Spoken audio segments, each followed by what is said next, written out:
All right. Hello. Welcome. We are live from the apocalypse. Some of us slightly more literally that, depending on the strength of our internet connection. Nice to see you. This is the Mercy of Time. We are benefiting Planned Parenthood when we play this Wildcard Wednesday game. Thank you for joining us. If you are watching on Twitch, if you are watching later on, if you like what you see or if you choose to become involved, we ask that instead of trying to donate directly to us or subscribing or doing all of the normal things that you would, that you donate directly to the organizations that we're supporting. So we'd appreciate that if that goes towards Planned Parenthood for us. Obviously, the importance of that has becoming paramount in recent weeks as the world explodes. This is, after all, live from the apocalypse, and we're kind of talking about a world-ending event in Mercy of Time, and it's been a while, so let's do a little bit of catch-up. Hi, I'm Victoria, and when last we saw our adventurers, not only had they broken out of prison and, seen a maybe omen of the end of the world streak across the sky, but they had prepared themselves for a long journey to the west, out of the city of Obsidian Bay in Greyhawk and across into, at least initially, the rural and pastoral lands of Caelan, which is where we're headed this time around. The party had encountered some strange things in preparing for this journey. We have a cart with oxen. Zerk, our artificer, has made a bag of holding that looks like fanny pack. That is currently the only thing really riding in this cart that you guys have. For the time bread. The oxen, thank you. It's a real easy trip. But they also came across an object that was interacting in an unusual way with the different phases of its lifespan. So they encountered a loaf of bread that was simultaneously kind of all phases of bread, dough and bread and moldy, disgusting. Upon touching it, there's like a vibrational energy and a definite like something being wrong. It's currently in the bag of holding, so we'll see how that goes.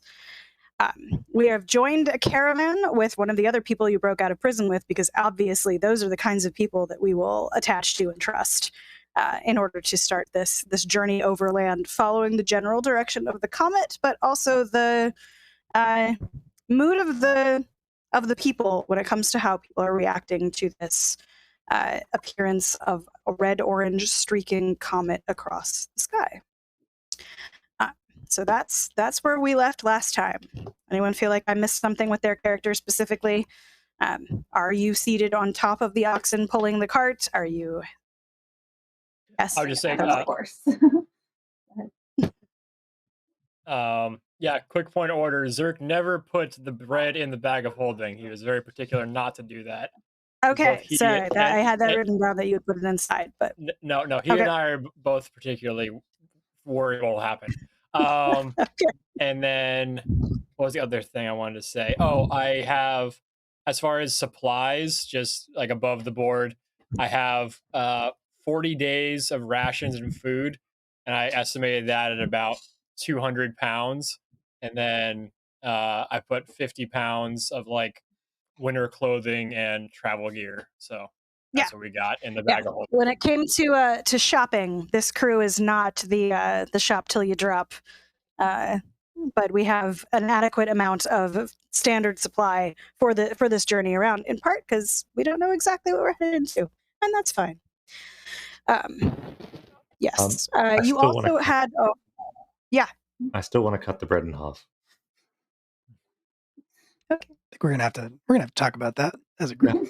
we're gonna this is gonna be okay.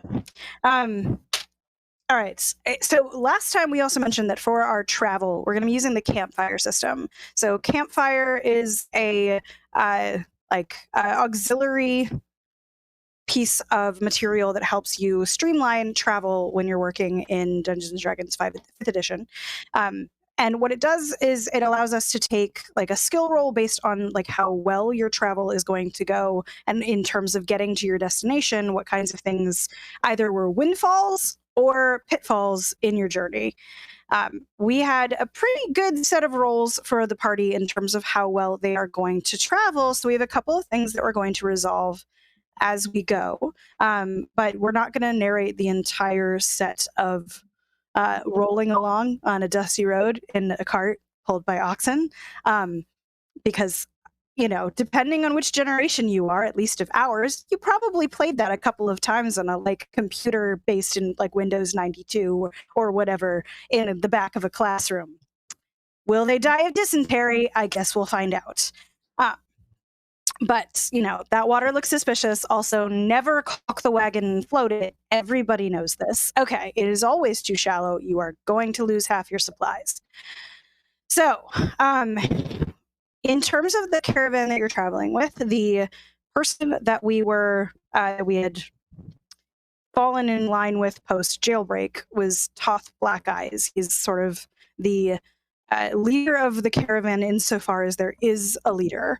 And we've seen and heard his general mood of bringing like people who have proven their relative strength to be part of this group. Now, obviously, Brand has earned you guys your acceptance into the caravan with the, you know, lovely headbutts, etc., that were delivered in that fine bonding moment in the city jail. So you've got like, passage that way. Toth turned away a family that you saw as you were leaving Obsidian Bay that had offered to pay to come along with this caravan that you're traveling with. So the actual group that is traveling with you is largely people with only a like mount or a small set of gear. There's not a lot of carts. You guys are one of only about 3 in a caravan of probably like 10 different loose combinations of parties. None of them very large either. You're the largest group, it looks like, that's together traveling. Everybody else is either solo or traveling with like a partner or possibly as a trio. And there aren't a ton of them altogether. Other than you, there's about 15.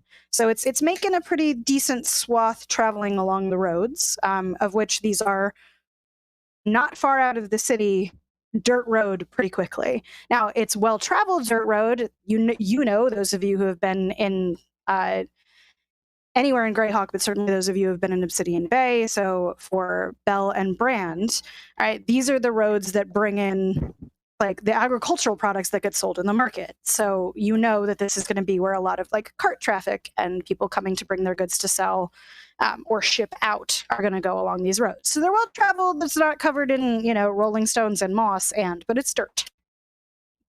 The outer rings outside of Obsidian Bay very quickly turn to rural land. There's some forested, but as soon as you get over hills, it becomes like nice, smooth, rolling pasture land and farmland, scattered with a couple of small settlements, nothing larger than a village. So things that are hamlets and you all know that the sort of intermediate destination, at least for you, is Neol Draw, which is another city where you've heard that it might be possible to find at least the ceremonial bowl that Toad is looking for that was stolen from his people. This is a more cosmopolitan city, and there's a lot of like merchant traffic that goes through. So that's where we're headed and who we're traveling with. For a half second, I thought that was a question because Zach raised his hand, and I am conditioned to respond to that. Okay. Cool. All right. So we're going to have a couple of things that happen. You are traveling for several days. In terms of your supplies, you have more than enough to go. So we're going to place our first sort of role play event of this. We'll say 2 nights in. So you are now actually in the, like, just over the hill into this rural farmland stretching out towards the west. As far as the eye can see, there's mountains in the distance that are much taller than the hills that you just passed, including that volcano silhouette that looms over Obsidian Bay in the background.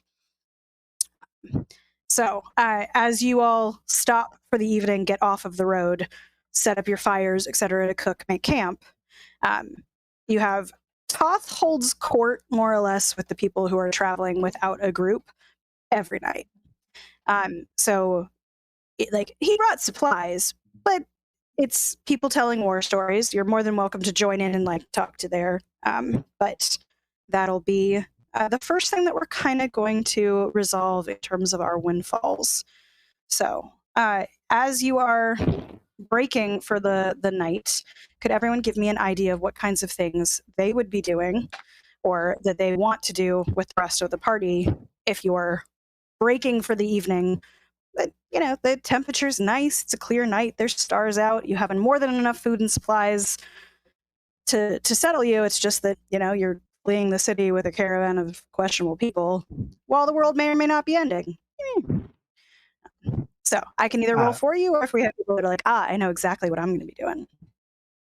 Brand has definitely been hanging out at the campfires. And we'll happily, tell some war stories if that's what it comes to.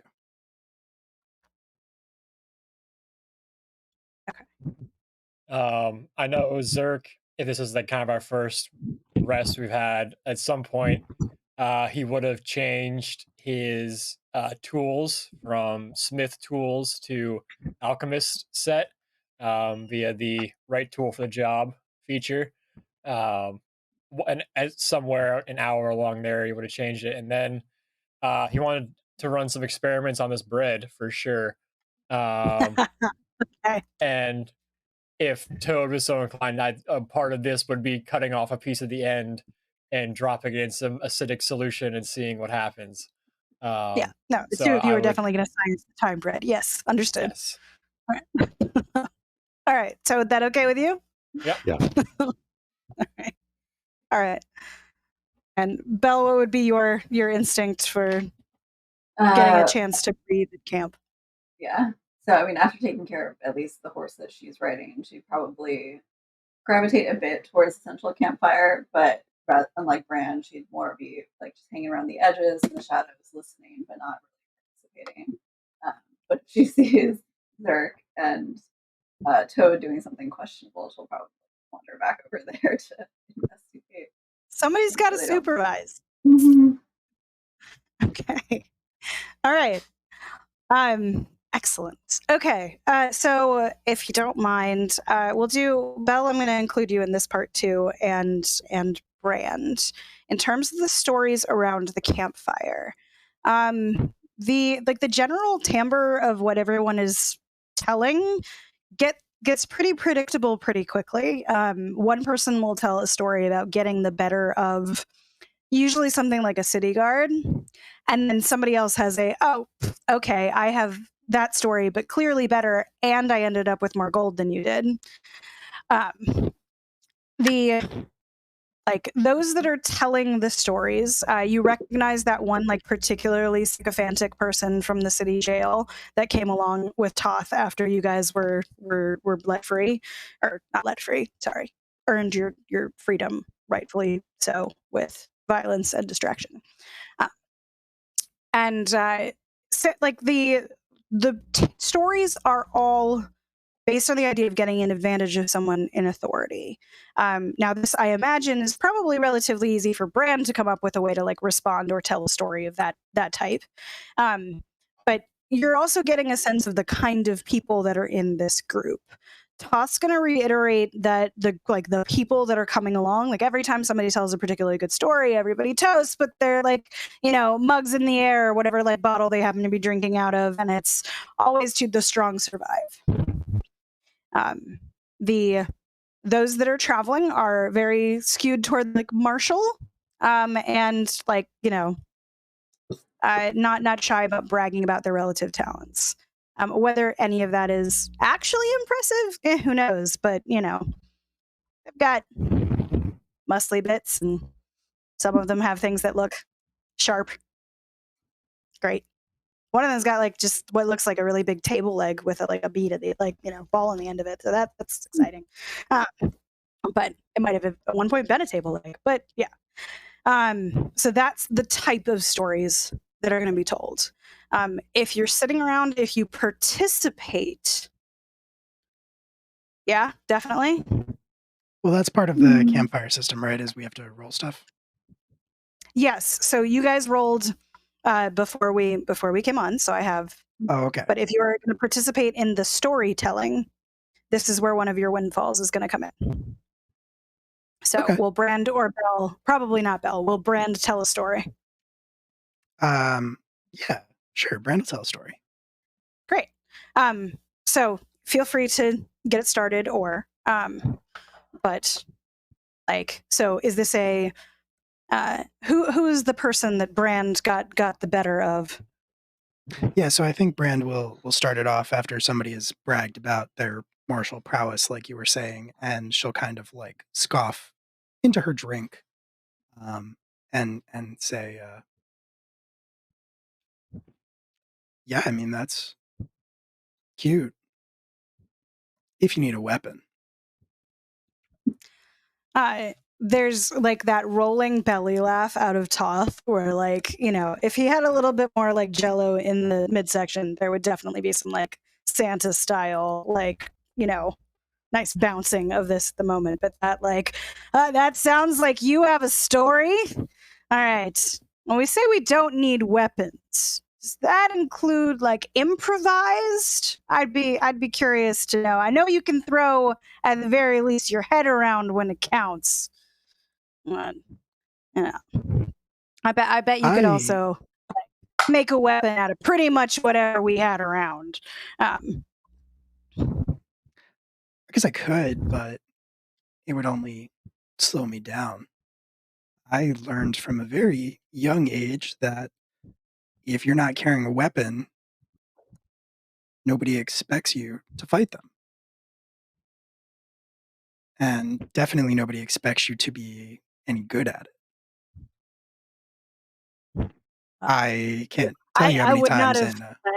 I wouldn't have placed you in the top of my like threats list when we were. You know, did you know this chick and I we were in jail together, and you know, right before this nonsense happened, and like a couple of the other people, yeah, you know, like the little.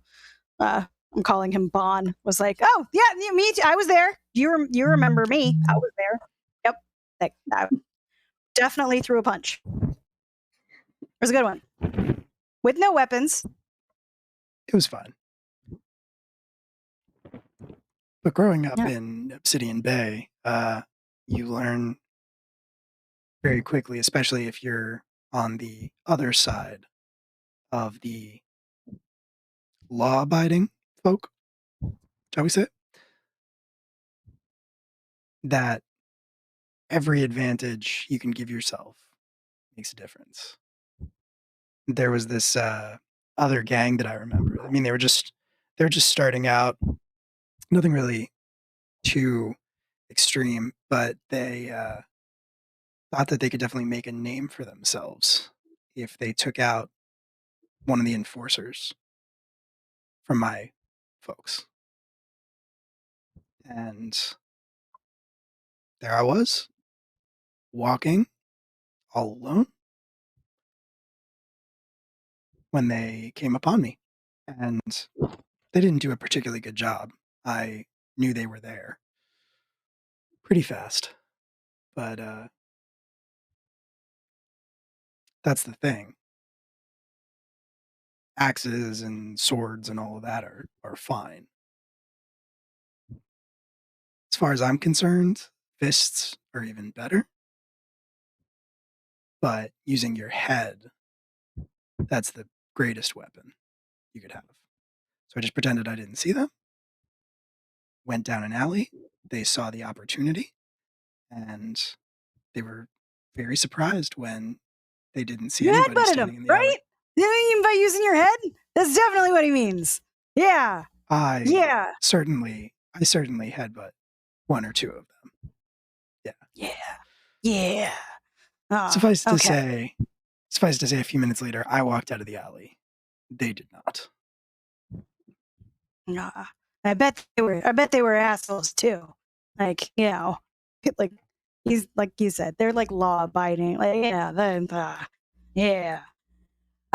Somebody is going to immediately chime in, like, yeah, okay, like down an alley for, but like I got a really good one about being chased down an alley, and they're like a little sloshy at this point in the night, so like, but one of the one of the people who've been listening to your story comes over and just like deposits you a little stoppered bottle. And they're like, I like it. And then using your head, like that was kind of funny. Like I see what you mean with the using your head and the yeah. And he's just gonna like leave you with this nice, very, if you open it and smell it, very pungent alcohol that has a nice little bonus to it when you decide to quaff it down. So it'll give you some advantage should you choose to make that alcohol part of your evening or your morning or. Does it have a name that I should note it down with it specifically, or? We're just gonna. It's just booze of a right now. fine. I'll tell you exactly what bonus when you decide to use it. But yes. Sounds good. All right. So Belle is gonna head over to the Time Bread and those that are poking it. I'm curious where you've set this up, and if we're being surreptitious about it, if at all, or what is the alchemical / butter knifing look like? I would have used mold earth to make a table out of some logs and stuff, and not trying to be subtle at all. Yeah, as long as I have a 5x5 area to work with, I can set up a full alchemist set. And then my intention was hopefully try and cut off like an end of bit of it, put it in a basic solution, put it in an acidic solution, and just see the results, see what happens. Okay. When you say basic, you mean like alkaline, not like saline. Okay. All right. Just double checking. Okay.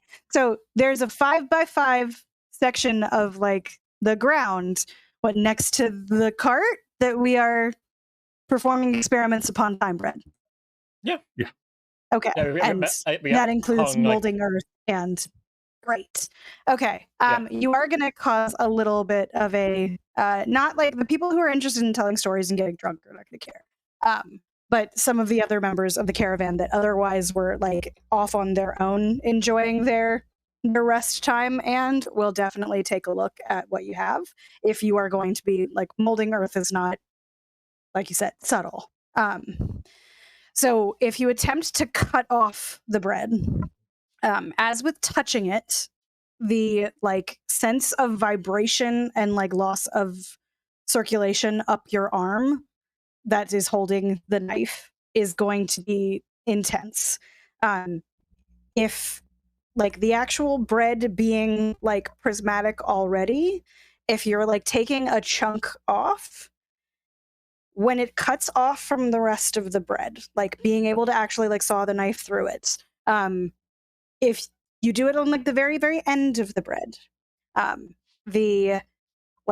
the amount of force it takes to get that knife all the way through and have the little piece come off is going to mean that arm is going to be useless for about a minute.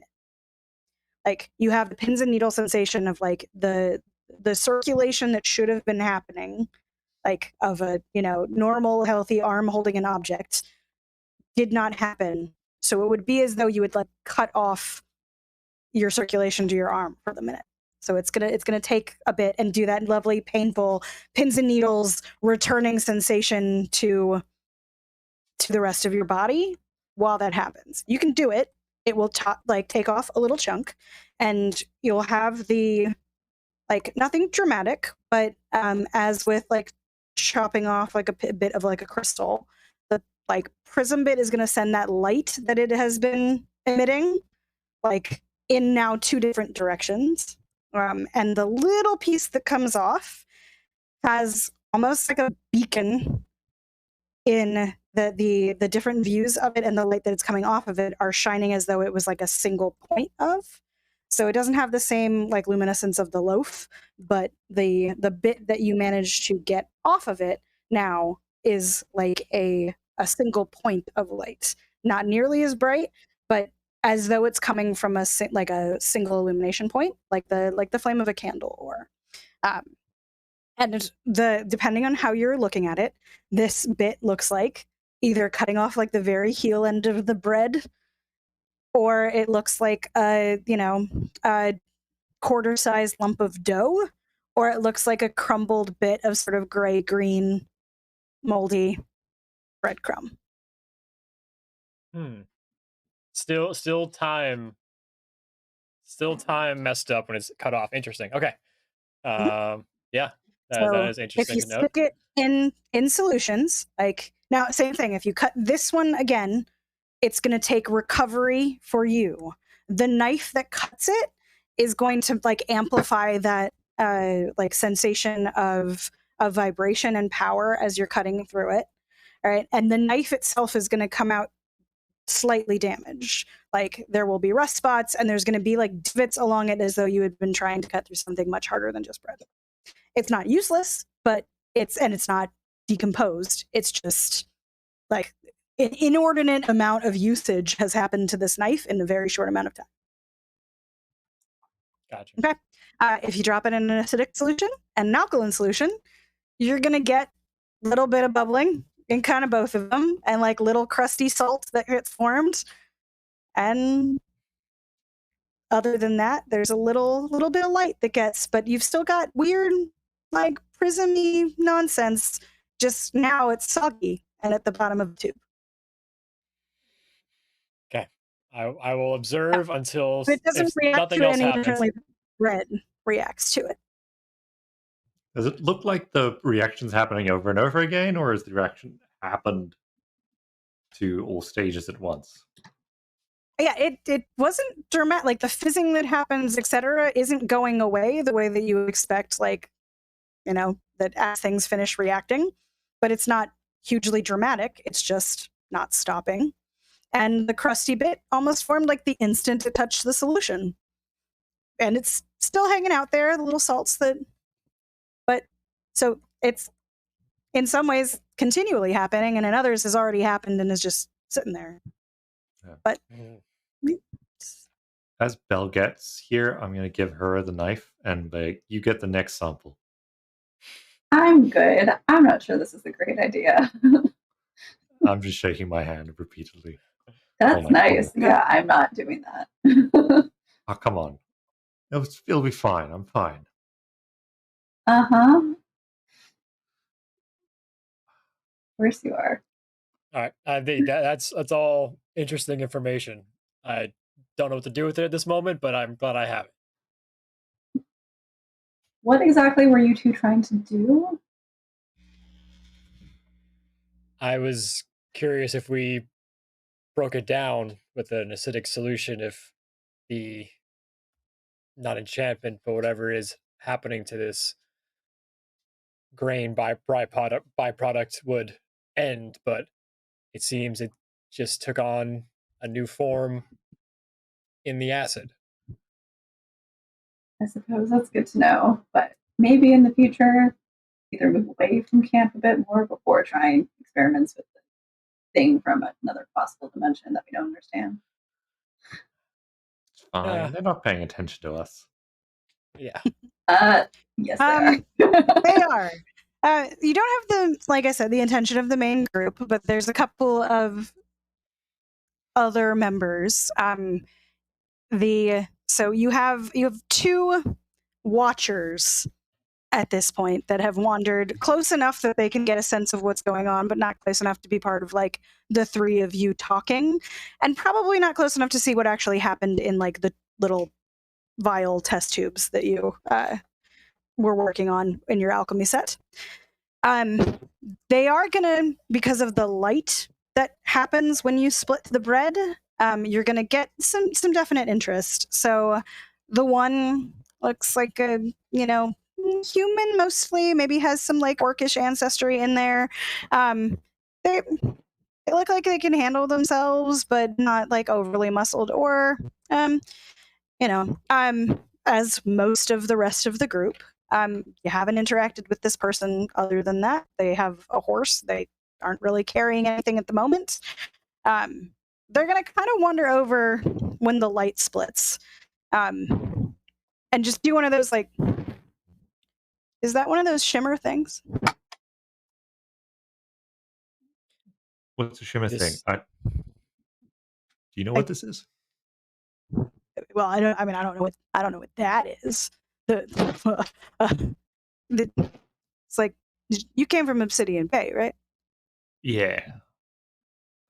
And like, Zerk probably knows more about you- this than I do. did you get the moo feeling?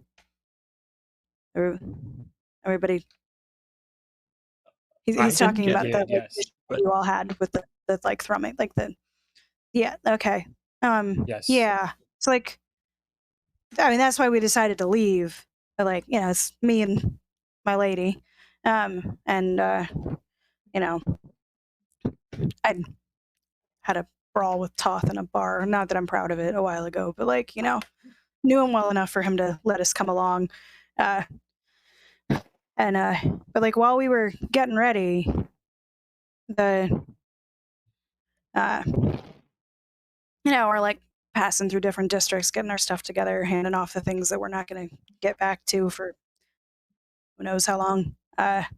My girl's got people out in this, you know, she's a halfling, and extended family cousins that own some kind of goat farm. I don't know. Goats sound like a good way to, but getting out of the immediate nonsense sounded like a good plan. But we passed a building that had a lantern out in front, and it looked kind of like bread. Is that bread? Is that supposed to be bread? But like, instead of it being lantern, like, depending on how you looked at it, either like the oil lamp on the inside was like completely shattered and rusty around the edges, and or like just kind of looked like blazing, you know, lit up normal. From other directions, it almost looked like it was rusted out, and like same thing. Like, I mean, it was casting light because it's a lantern, but like you know, if I'm looking at it wrong, it didn't look. And when we started talking about it as we were getting through, people had seen it with all kinds of stuff. Like, there was a vendor talking about it with a person got stuck in one of those. Didn't give off any light because it's a person, but that they like couldn't touch them without feeling like they were buzzing or something. And I did not touch the land. I don't know what that feels like, but like, what haven't? Yeah. So we called them Doesn't shimmers feel because good. Shimmers. That's a good title. As these are unique to me. I've never seen anything like this. The Oh, light, yeah. and Zerk snaps his fingers, and the light cancels on there. He's like, that is because of me, but the state, the matter, that is unknown. Does I the light would- cancel? Yeah, that was my magical tinkering. And I tapped it, and just one state of the bread seemed to be lit up. So whenever we looked at it from that angle, it seemed to be lit from there. So that was one of the first things I tried. But yeah, this did all these occurrences, all these shimmers happen when the break in the sky occurred, when that time seemed to slow down. I mean, I've never seen it before, but I also didn't get this close before. I certainly wouldn't have touched it. Like, he makes a face of like, wait a minute, you guys just touched it. Like, I mean, I haven't seen any since we've been on the road. I don't know if it's specific to the city. It's part of the reason why we decided to get out. Like, if that's happening, I don't want that to. Like, can you catch Prism that at night? Risks must You be guys- taken in You the look name of fine. science. Like, are you fine? Do you feel fine? Did you I eat mean- the bread? No. I don't think Did that not would be a eat good the bread. idea, but I want to know what happens. I don't think anyone's going to volunteer. No, I'm not volunteering. No. No. If you're a Okay. If you woodland fi- creature, we could volunteer, but no. If you see any more of these along your travels, Oh, point them I'll out to me. definitely I'd point like- it out. Like I don't feel like any of them. Like I don't know. I guess I don't feel like they're subtle. Like like they look wrong enough that you wouldn't mistake it for a normal loaf. But the I've seen others. I didn't get brave Have you enough. seen them outside of the city? Or is this the only one you've seen outside of the city? Or the rest of them were in the city or around the city? I At least haven't we're seen away any from since we left, but we've been been on the road. Not a whole lot to see except grass so far. Like, I don't know. I think that might have been a cow a couple of miles back, but like we're not even really in proper farmland right now. It's still getting to, like, I mean,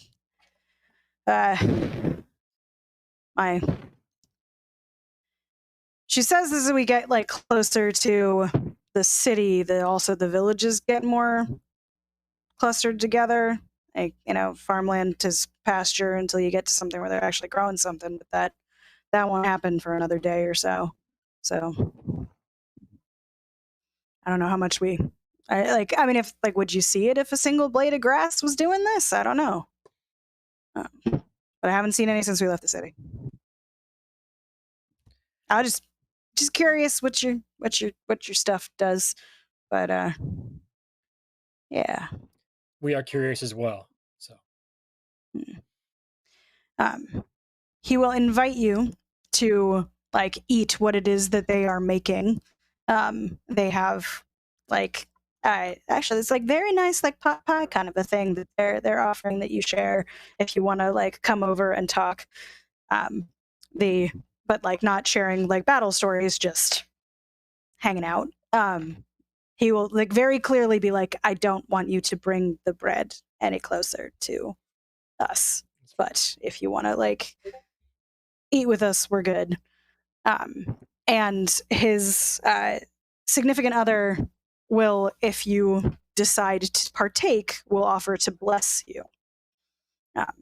So you can grab Brand for this if you want to, but those of you that are like coming to be social with the non-storytellers, you will be getting a blessing should you choose, that will last until the next time you have long rest. So basically tomorrow night. So unless you refuse, I'm assuming you're taking it. Okay. sure. All right, great. Also, at some point along this journey, Zurich would have asked Toad why he didn't bring his small friend along. Yeah, Toad. Why didn't you bring your small friend along? I invited her. Yeah, you just got moving before she did. Something happened that you don't have evidence of just yet. So you are welcome to say that you invited her, but she's not in the caravan. Yeah, I was just curious. Cool. She seemed a bit flaky, but she meant well. Yes. So hopefully she's okay. All right. Okay. So, last thing that we're going to do then, because the next one doesn't require narration. As you set up for the night, then, where does everyone choose to sleep? Because that will make a difference. Zurich probably is in the cart. If there's nothing else in there, just lay a sleeping mat in there. Yeah, same. Either in or under the cart. All right. Anyone like outside cart or I mean, like obviously not all of you are necessarily going to fit in. So if the two of them are inside, you could probably fit one more person like along a bench. It wouldn't be the most comfortable, but you could also set up like near the cart or with oxen if you felt like, you know, using them as a giant pillow. Like it's a smelly couch. Would be, yeah, I think Brand would be sleeping in like the driving bench, but like sitting up. So like not taking up the full length of it, but I think she's sort of used to getting small amounts of light sleep while sitting up. All right. And Toad, where would you be? I sort of just dig a small divot and lie down in it on my stomach and retreat a little bit. Excellent. Okay. That Just makes Do my impression of a rock. perfect sense, actually. Okay. So since you will be getting to sleep, could I have, in this case then, you guys are going to roll me a perception at disadvantage except Toad and Brand. So Toad and Brand, just a regular perception, and the other two of you at disadvantage, please.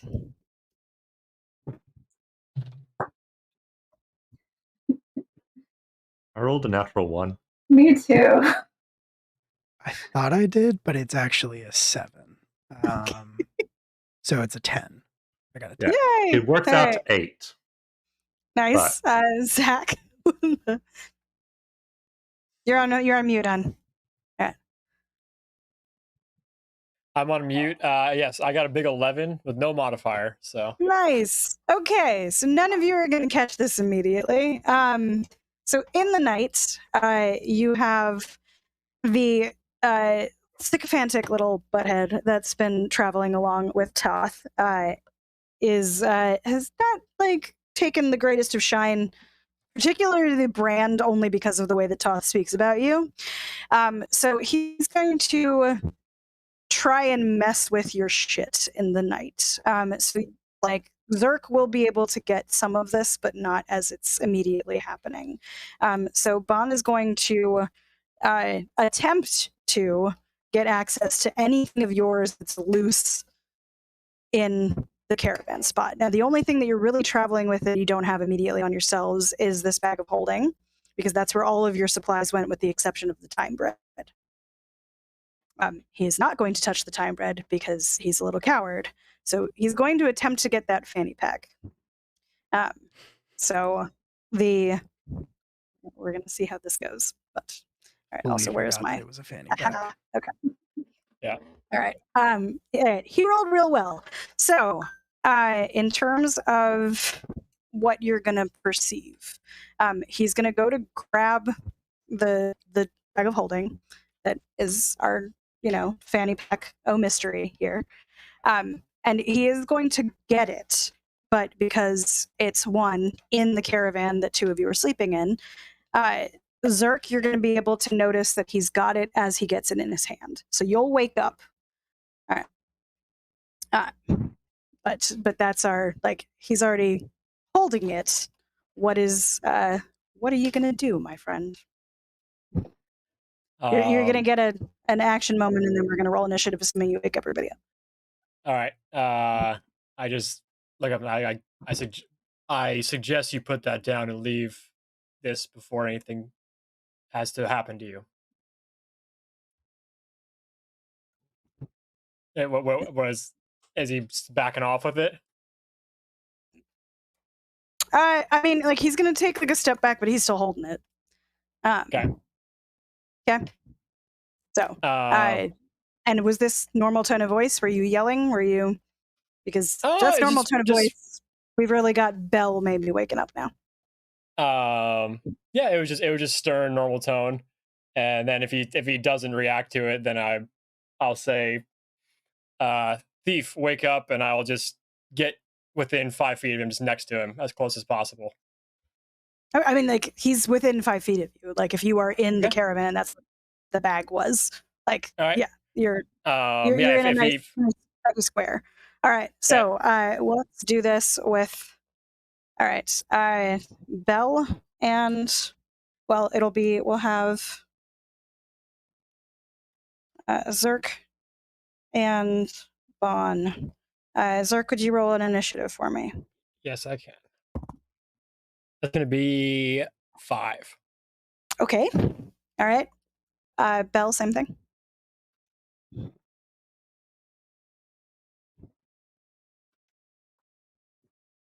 Big 5.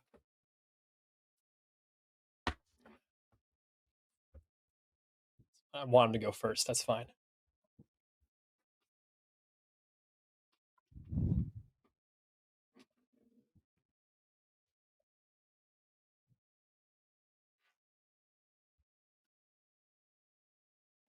All right. I don't know if you can hear me, Lena. I can't hear the roll now. That was with Right? Can you hear that? Okay, I can hear you talk now. It's low, but I can hear you. How about this one? That's any better? A little bit. There's some Yeah. stuff that we've been trying to figure out. Yeah. But my roll is a 20.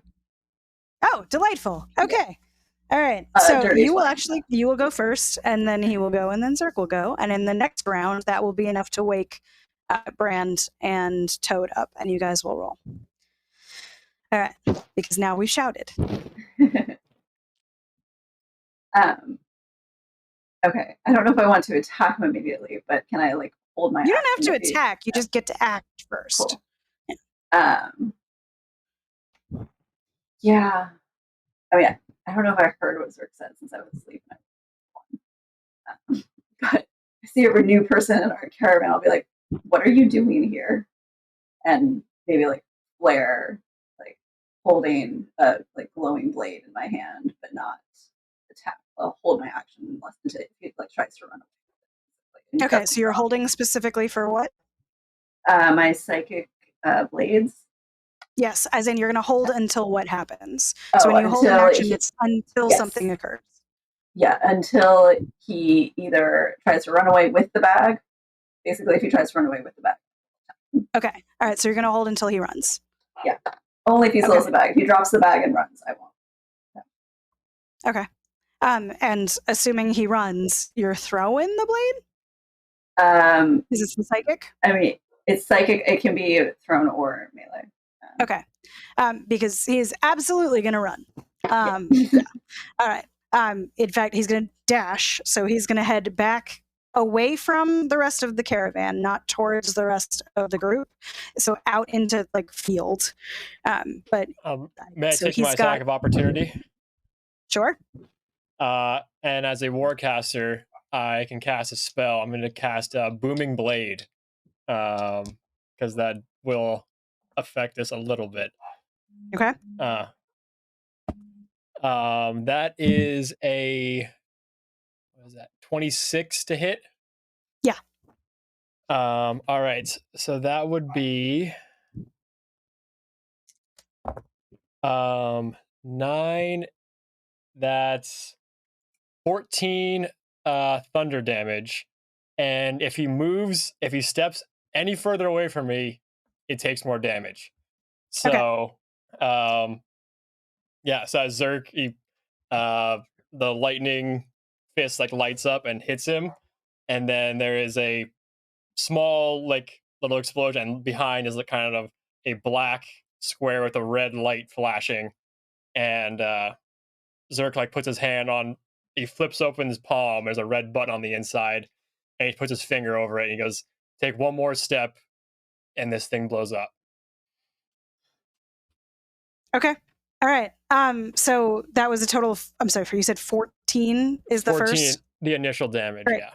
Right. Yeah. That's gonna shake him enough that like this was a clearly like this hurt. But like the plan for run has not changed, because now not only is it a I am stealing something, but it's a I'm stealing something and they're hurting me. So he's gonna still try and move away. So he's gonna run. Yep. Great. That's So, an additional 7 thunder damage. awesome. Okay. Yeah. By the time he gets to, because he would be dashing in this case, he's going to be like very clearly now like adrenaline has kicked in, but there's this gait is maybe not the graceful that it should be. So he probably got he's at like 45 feet now. In the dashing of the things, not as far as we could have gone, and like that like right side is like listing a little in this, like, so it's not so much a stride, it is like a galumph as we're attempting to move away. Got the bag of holding in one hand, but not looking good. But the panic is now in for like, yeah, we're not, no turning fights here. All right. So since So he's that running, means that I'm psychic attacking. blade Yeah. is gonna. Yep.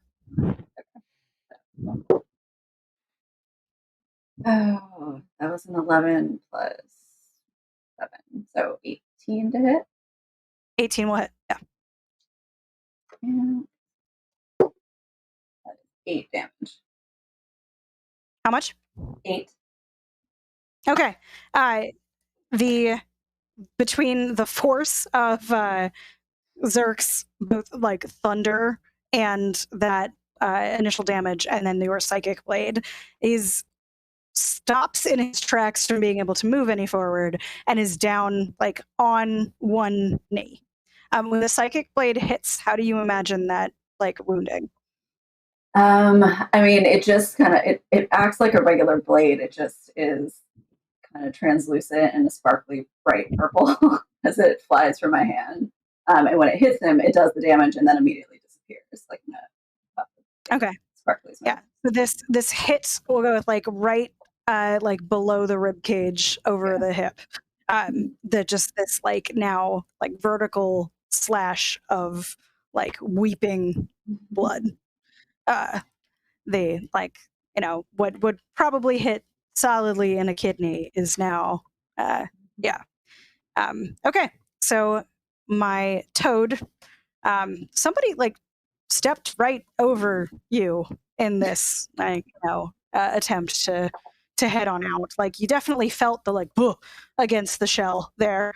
Didn't feel like it like damaged your like fungal colony nonsense going on, but like, oh man, like that was not the way that you wanted to be woken up. And Brand, if you didn't start with the shouting, that like thunderous sound definitely shook the cart enough that like, oh no, I was awake the whole time. Would both of you roll initiative, please? We'll put you in the order. I got a 15. I technically didn't go yet. That was just my reaction. Yeah, I know, but you're at a 5, so. Yeah, it's true. It's true. I He rolled has a it. one. It's true. And he gets to go before you. Or no, I rolled sorry, a he just 7 on my initiative. Okay. All right, great. There Okay. wasn't another So one. Brand It will looked like actually one. act now. So Brand, what do you want to do?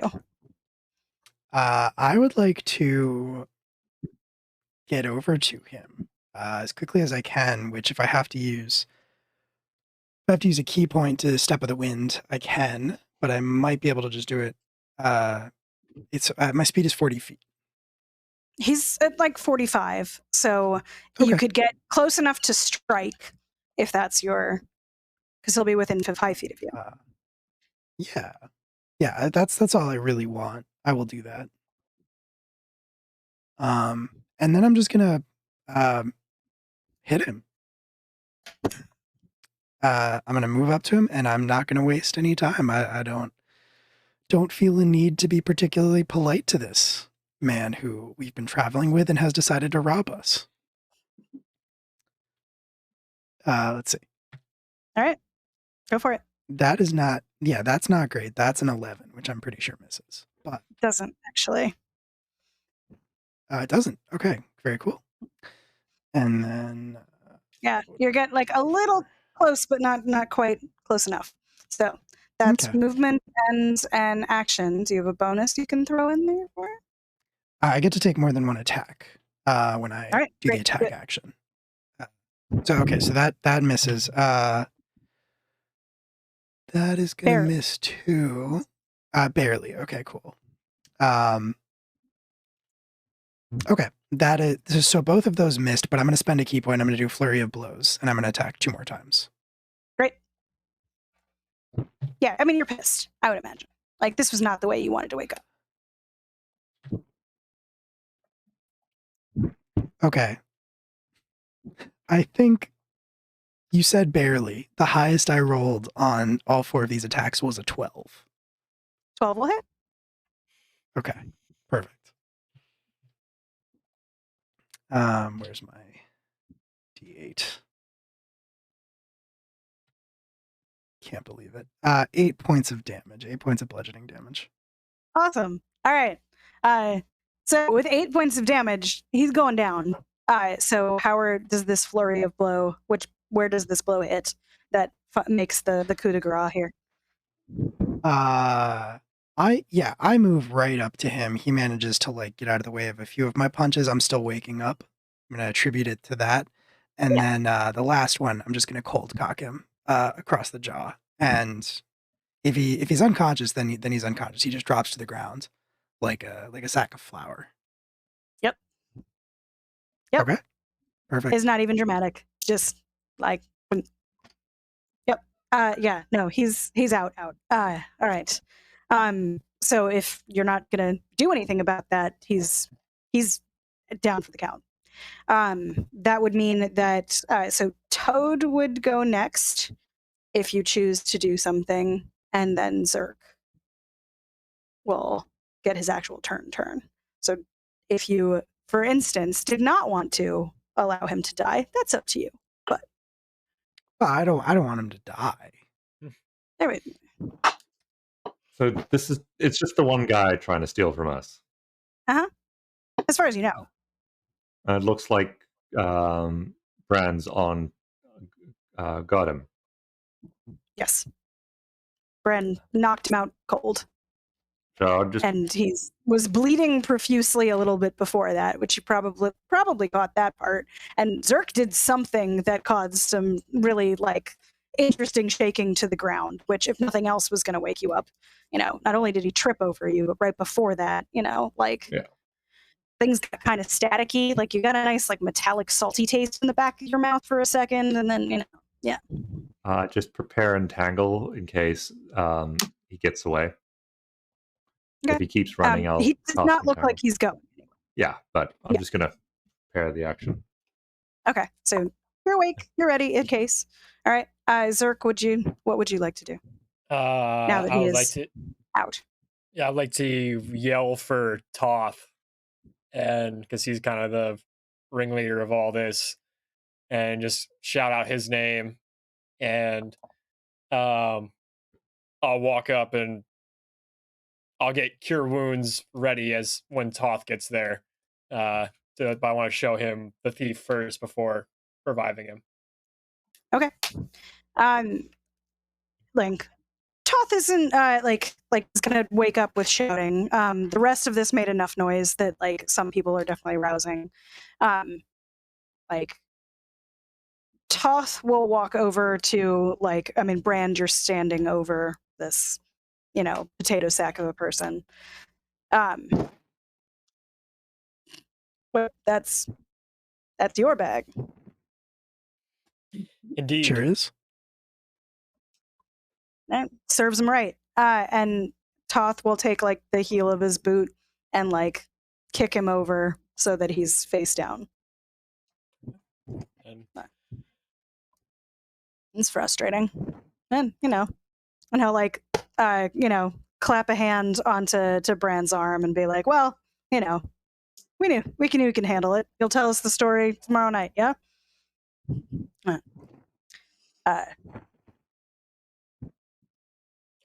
well, Not much to tell. Wasn't Go to bed. particularly interesting. if that's the case. Well, I'll loot him. See what he's got. So if it looks like you're gonna grab what he has on him, it's not exciting stuff. He's got like tinder and flint and like in pockets because he's not even really in his gear. He's got boots on that are kind of okay if you want to take some extra ones of those, but Like, he either wasn't expecting to actually wake anyone up or wasn't really prepared for a fight. He doesn't even have weaponry on him, but he does have a horse and travel gear, like, tied up to where Toth's stuff is. If you, like, obviously start, like, going through his pockets, Toth's gonna be like, well, horse is over there. It's a gray one with, like, a white bit on the... Here's now. Going to bed if anybody needs me. We'll hear it tomorrow, won't we? Yeah. Like, yeah. And walks back to his bedroll. So, if you go through... Oh, yay. If you go through his... that definitely doesn't mean anything is happening. It's fine. Definitely not. If you go to never used a his timer in horse, this game before. as I said, he has fairly standard travel gear. He has some leather armor, like bracers and a like chest piece. It's not fantastic quality, but it's, you know, serviceable if anyone is missing like part of that. The rest of it is just gear. So it's useful. Like, he was prepared to go looking. There's about 15 gold, 6 silver, and some copper. It's now yours, in a nice like pouch tucked like underneath the rest of the travel gear at the back of the saddle. So, like, not the like nicest of hiding places, but like not completely obvious for pilfering. And the horse is, you know, like, you now have an extra thing to carry you or your stuff. I look at Like a nice horse. Nobody knows its Val name. and Toad and just be like, does any thought about bringing him back and sending him on his way? Or should we leave him here? I have an idea. I have no preference. Bury his feet in the soil so he can't follow the caravan until he's dug himself out. But That's then we shouldn't do any harm to him. We should just make sure he doesn't stay with the caravan anymore. I cast Cure Wounds. Bran will just shrug and say, if he dies, he dies. Yeah, I'm ambivalent. But he shouldn't be with the caravan anymore.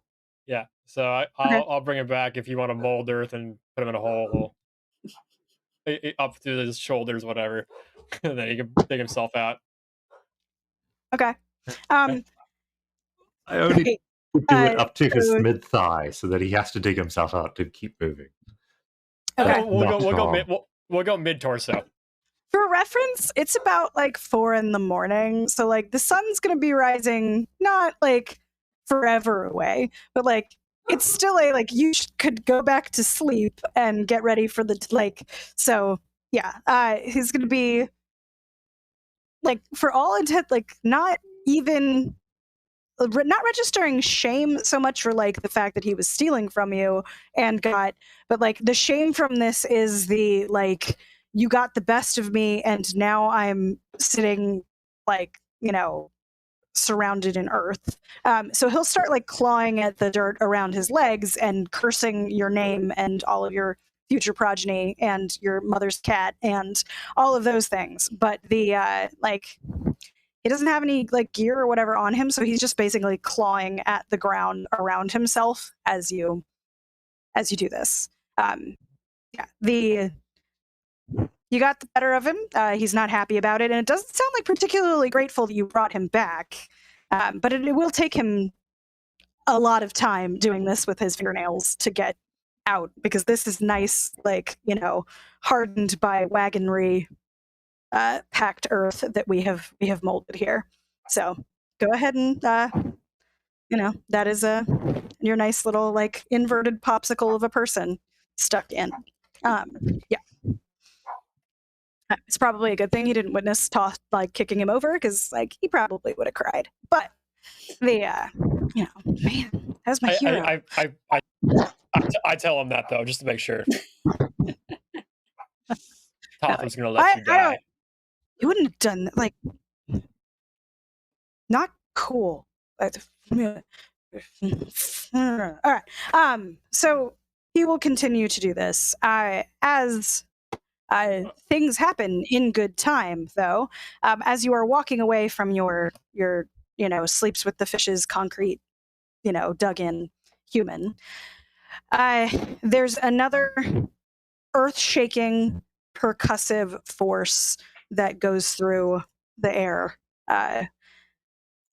through all of you. As with before, if you choose to resist the vision that overcomes you, you can roll for that. But the same intense sense of awe and sheer force of power, along with this very deep resonance, force through the air, exactly like it happened in jail, only now it's not shaking the walls so much as it's shaking the ground. You see the ripple effect along the long grasses around you. So you may resist if you desire. Toad successfully resisted last time, but if not, or if you fail, you will still see this vision. So is anyone choosing to resist this time? I rolled an 11 on my wisdom save to resist. So yes, but you didn't make it. Okay. No. All right. Great. Okay. As with the first time, the sense of being in the presence of something that is monumental, just washes over you. The world around you, before having some feature to it, now is almost like being just in a flat, plain landscape of gray. The fires even that were still glowing from the campfire are not visible. The people around you, so of your party that's immediately around you, their forms are visible. Some of you have a little bit more of a form and a little bit more of color and glow, depending on who's viewing what, and I'll send you that in just a second. Other than that, in the rest of the caravan, the forms of the people that are traveling with you, you get a vague sense of the animals. The form of the oxen that have been pulling your cart just sort of feels like a lump of something gray, but it's distinguishable from the background. The sky is completely featureless. The distance is completely featureless. The people that are either still bedded down or milling around now that they've been awoken by this disturbance in the night, most of them are gray forms that you can tell a rough shape of maybe lineage or species, and a few of them have some feature of color or form that allows you to distinguish who they are. So the halfling woman that blessed you earlier has a light blue indigo, just sort of color to the grayness that makes up her form, and she's a little bit more of an outline of an actual being than just a vague shape in the distance. She's not particularly close to you, but you can see her. There's a couple same of the people in the caravan that have a lighter glow. No one is really burning much brighter than any of you, though. So Brand has a kind of orangish, but still, form too. Belle's got that nice purple, the same color of her magic, little bit of sparkle going on there. And it's pretty formed where you are because you're all standing pretty close to one another. You can see Toad, this relatively crisp outline, right? And Zerk, same thing, has a Zerk's tone of magic has been all different kinds of colors, but the in terms of you, but the form of Zerk, not necessarily with armor, but just of the body that is underneath, is pretty formed, right? You can distinguish who they are and where they are. The biggest feature though is above you. This, same as with the bread, that kind of shifting look of something that is humanoid in form, but much, much larger, and just emanating not color, but light. You have a featured humanoid thing in the sky. This is the source of that awe.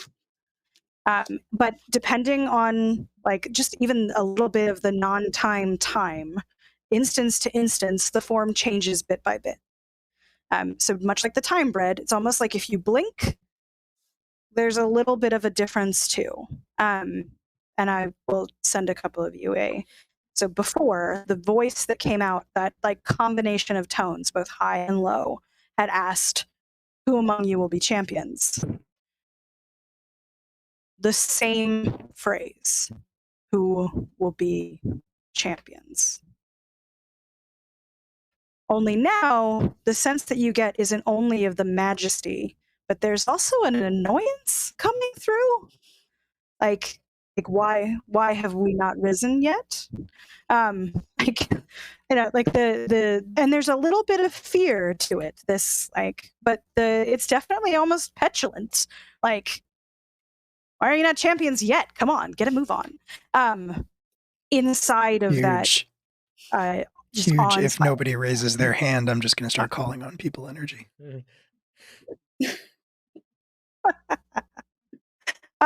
You can't do much at the moment, but yeah, if you decide to raise a hand, you can make that gesture. So the annoyance comes with that feel. So who among you will be champions?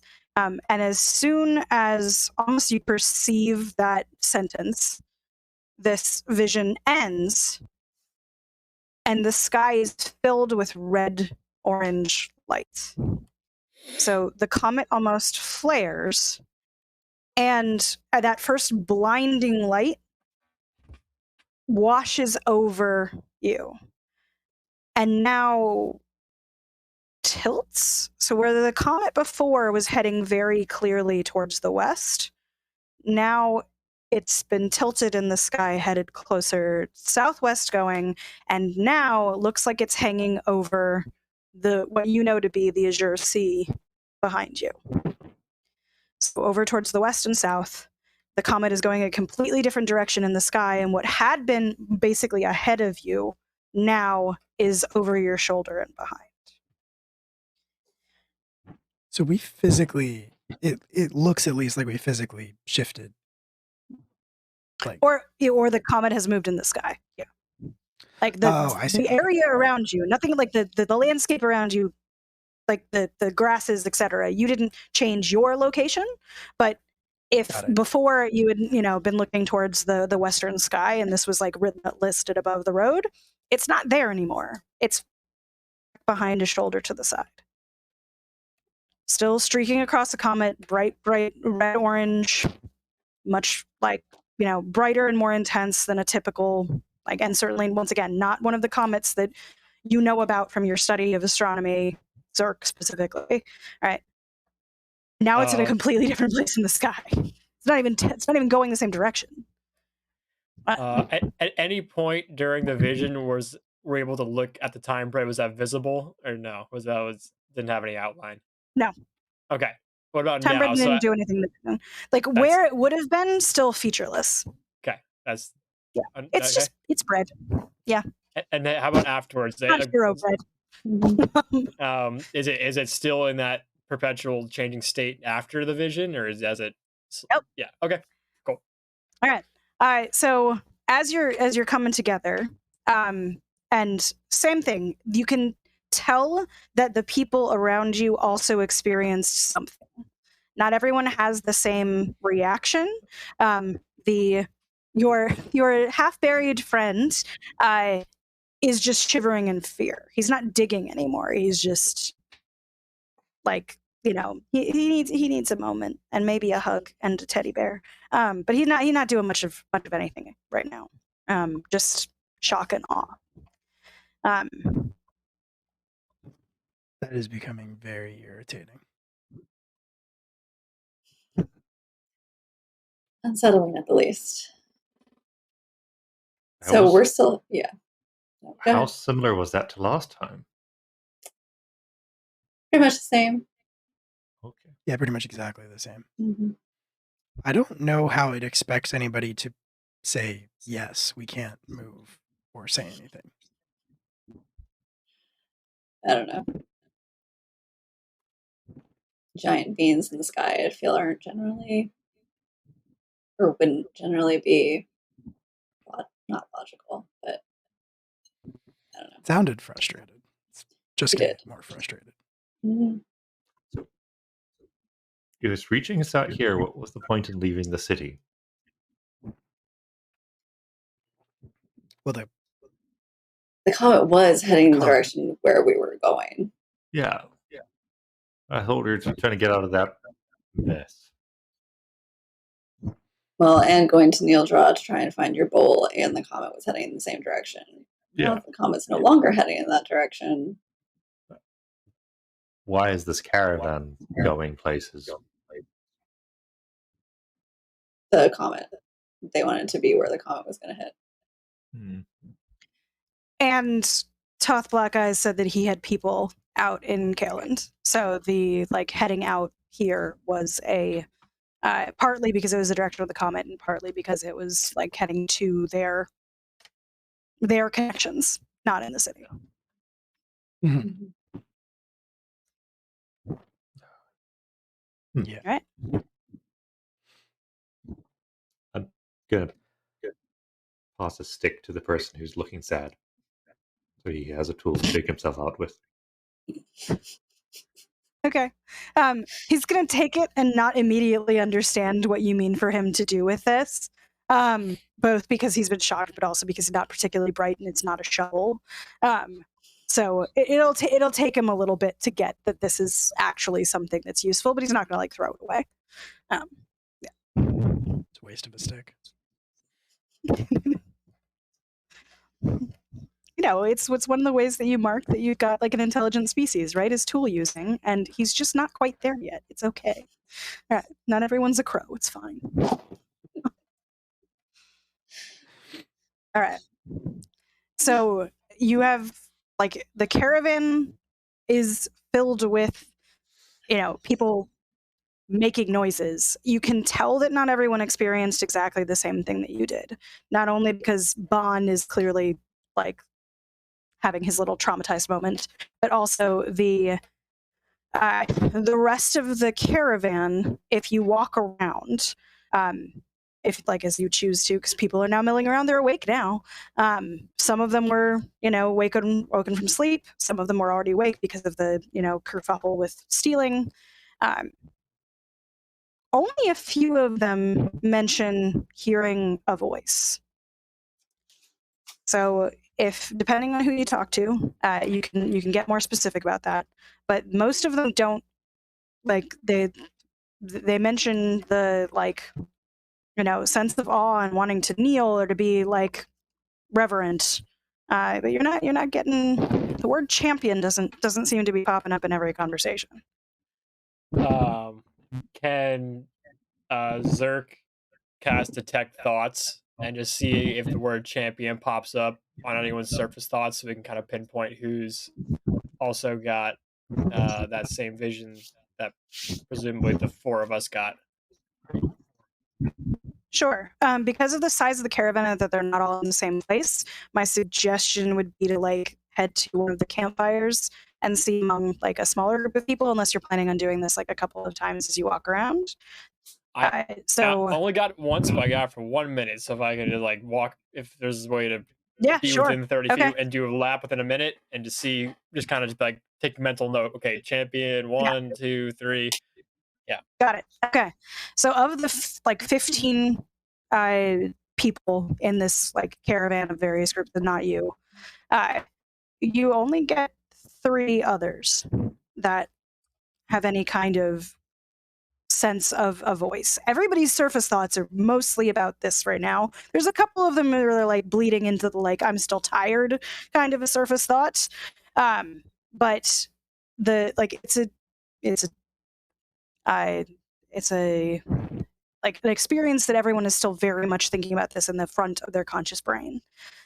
So you notice that the woman who blessed you earlier had this thought. Is she human or woman, or she was the half orc? The halfling that was with the half orc that talked to you guys about the shimmers. Okay. So the one that blessed you, and when you were in the vision, she showed up with a little bit of color. So you get her sense of champion. The person who had glowed a little bit yellow also seems to have this word bouncing around. What are And they? Human male? What are they?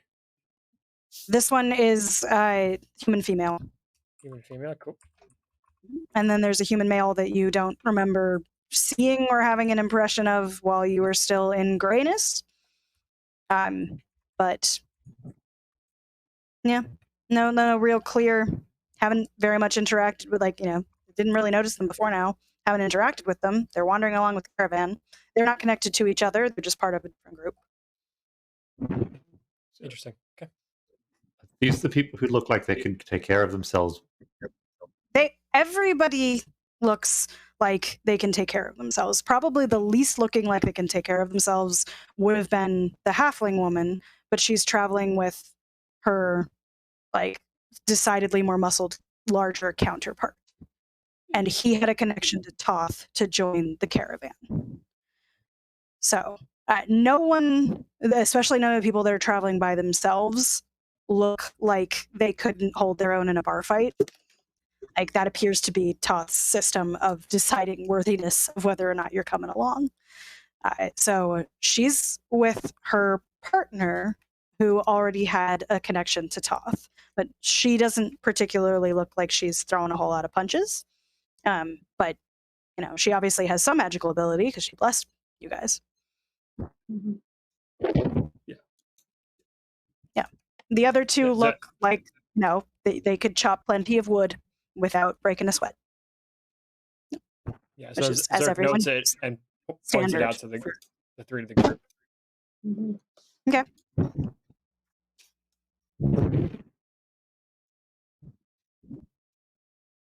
Interesting.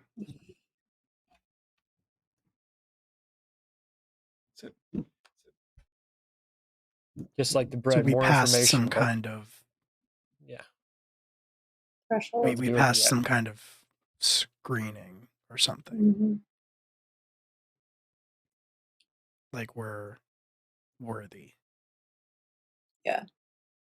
Toad, did you hear you saw what we saw with the grayness and the world going flat? Did you also hear a voice? Yes. Okay. Congratulations. I feel included now. But I would rather not be, because I don't know if he's calling for champions, or they're calling for champion, or she's calling, whatever. Are we going to? Are these visions preparing us to be called, or are they? Doesn't seem like it. What if it's not? What if it's not where we're being called from, but when we're being called from? Timey-wimey. That's no, I don't want that. Does that have something to do with the time bread? It all leads back to the bread. I mean, is this just? I guess this is just going to keep happening until somebody does whatever it is that they're waiting for. Or that comment actually hits and we're all dead. Or the comment hits. I don't know. Like, would somebody just say the words? I'm not going to say the words, but is that all it takes? I can't believe that nobody would have. I guess we don't know how many people have seen these visions aside from us, but it seems weird that nobody said yes or something. I mean, I guess we didn't, so maybe it's not that weird. If they perhaps presented more information to us, we would be more willing, but this is rather vague, and their power but need for a champion is a dichotomy that is very interesting. What if we asked the priests that blessed us, who saw the vision? Because they have a different perspective than us. Sure, she might have more insight. I also want to look around and Yeah, see that's if a good we idea. see any more shimmers, either like just around the camp since this has happened again. So the sun hasn't risen yet. Okay. You've got, like, you know, if you decided to either go back to bed or talk to people, you've got about an hour before the sun rises. Or no, I'm sorry, you've probably got about 2 hours before the sun rises. But we'll say you've been talking for a while, so now it's an hour, because it's winter, so it's not going to be up early. So you've got a little bit of time to like mill around, but if you wanted to go looking for shimmers, that's going to be significantly harder because it's dark. Yeah, no, And I would you're wait out until in the it's middle of nowhere, so yeah. there's not a whole lot of anything illuminating the dark. And Mhm. as with the time bread and the lantern that the half orc was describing, they don't give off light unless they were already giving off light. Right. Yeah, no, it's something I want to keep an eye out for once the sun rises. Okay. So you want to talk to the halfling? Yes. Is I would hope everybody we asked her talking? name yesterday when she blessed us, or last night.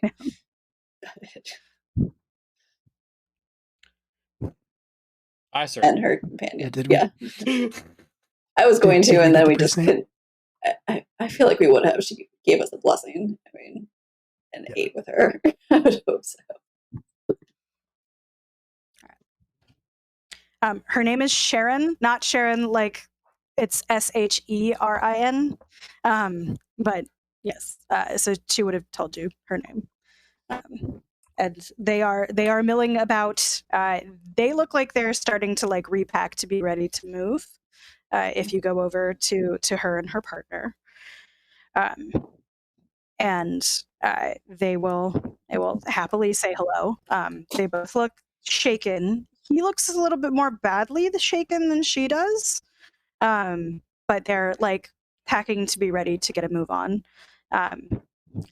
Too many things. Especially after that. She'll like point to the in the ground thon. That was your caravan, right? Your cart that he would. Mm-hmm. Yeah. Nice of you to set him up. I guess not bleeding on the ground. That's yes. But and then of course, whatever. Oh. And she'll just kind of be like comforting her partner. Too much for one night. So you saw this vision as well. Oh, yeah, we both did. And like, you know, he'll be like nodding, but you know, like, oh yeah, God, could have dealt without another one of those. Did you both hear the call for champions? Oh, so he looks confused, and she looks uncomfortable that you asked this. But like, clearly, yes, she knows what you're talking about, but he doesn't know what you're talking about. Oh, that's awkward.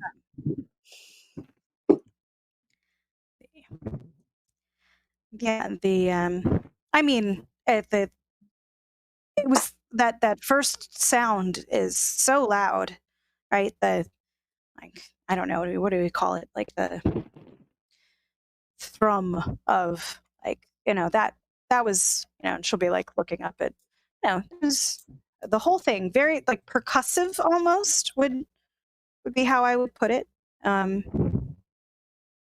Yes. It's like Sure. yeah, I mean, God, that feeling of just wanting to cower, like, yeah, nothing shakes the dignity quite like feeling like you should be, you know, throwing yourself at the mercy of something in the sky. Like, The mercy of time. Sure. I was not talking about the thrum. I was talking about the voice that calls out for champions. Twice now. And he's like, I didn't hear that. Yeah, I like- know you didn't. Did you see the glowing people, or did you just see the gray people? So he goes, I mean, like, I was mostly like that feeling of having to like lower your eyes and so, like I saw, glow up above me, but I didn't, I was keeping my eyes on the ground. Like that's respectful in that moment, humble in that, like I don't know how to, like that feeling of just unworthiness, and Sharon's gonna kind of I yeah, I mean I heard the voice, and saw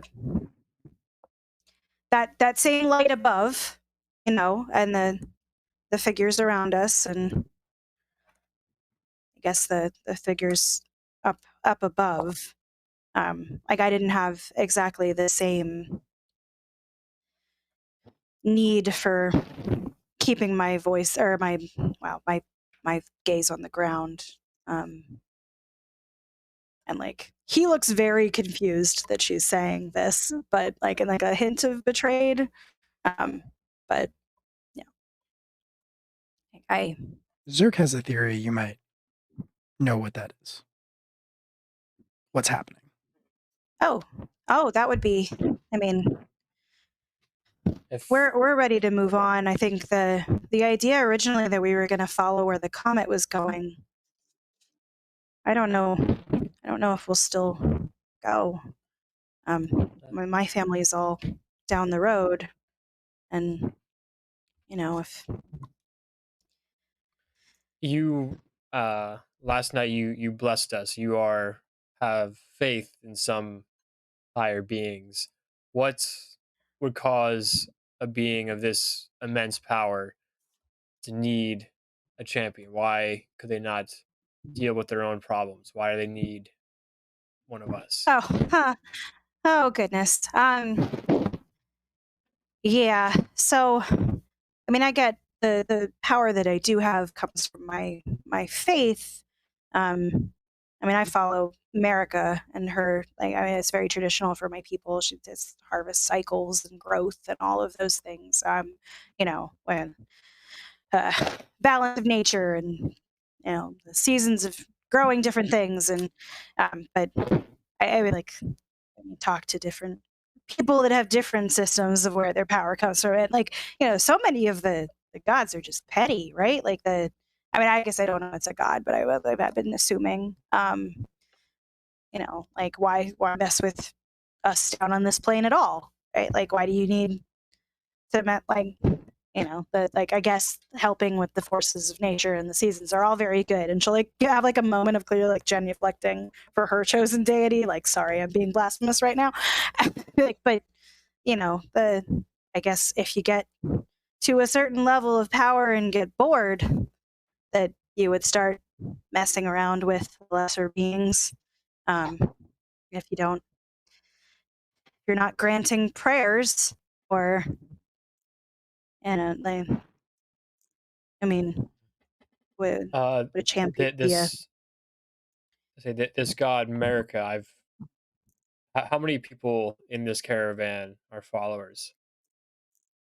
Oh, I mean, I would assume that some it's part of like their tradition, their upbringing. There's, some humans that mentioned that they were from this area, but I don't think anyone else is a. If It doesn't the other seem like two, I haven't seen any of her symbols or anything on anybody else writing in the group. Toth at least knows of, but I don't think it's in his tradition from his people to follow her. They worship the gods of like smithing and stone and things like that. And it's not my thing. if the other two humans that thought about there might be champions or visible, Zerk would point them out and ask if she knows that they're followers. No, I don't think so. I mean, like Marika, and she'll like pull out a couple of her things that have like symbol like, work on them. Like she has this like beautiful embroidered little pouch thing that's got like a sheaf of wheat and like a gourd on it and a couple of, she's like, like the symbols that you use for her would be like, especially like the wheat is a big one. Like lots of colors with the green and the brown together for like I haven't seen any of her symbols too. So like no one that I would have assumed would want to pray or, when we make like little offerings to the sides of the road and no one else has participated in that. And like that would be a big, like, leaving offerings of food, particularly like vegetable or grain, is one of the ways that we show devotion. And I haven't seen anyone else doing that. Interesting. I mean, like they look like a fighter, but I mean, they kind of all look like fighters, but like, I don't know. We've been kind of sticking to just us, but I didn't see anything that would tell me to strike up a conversation.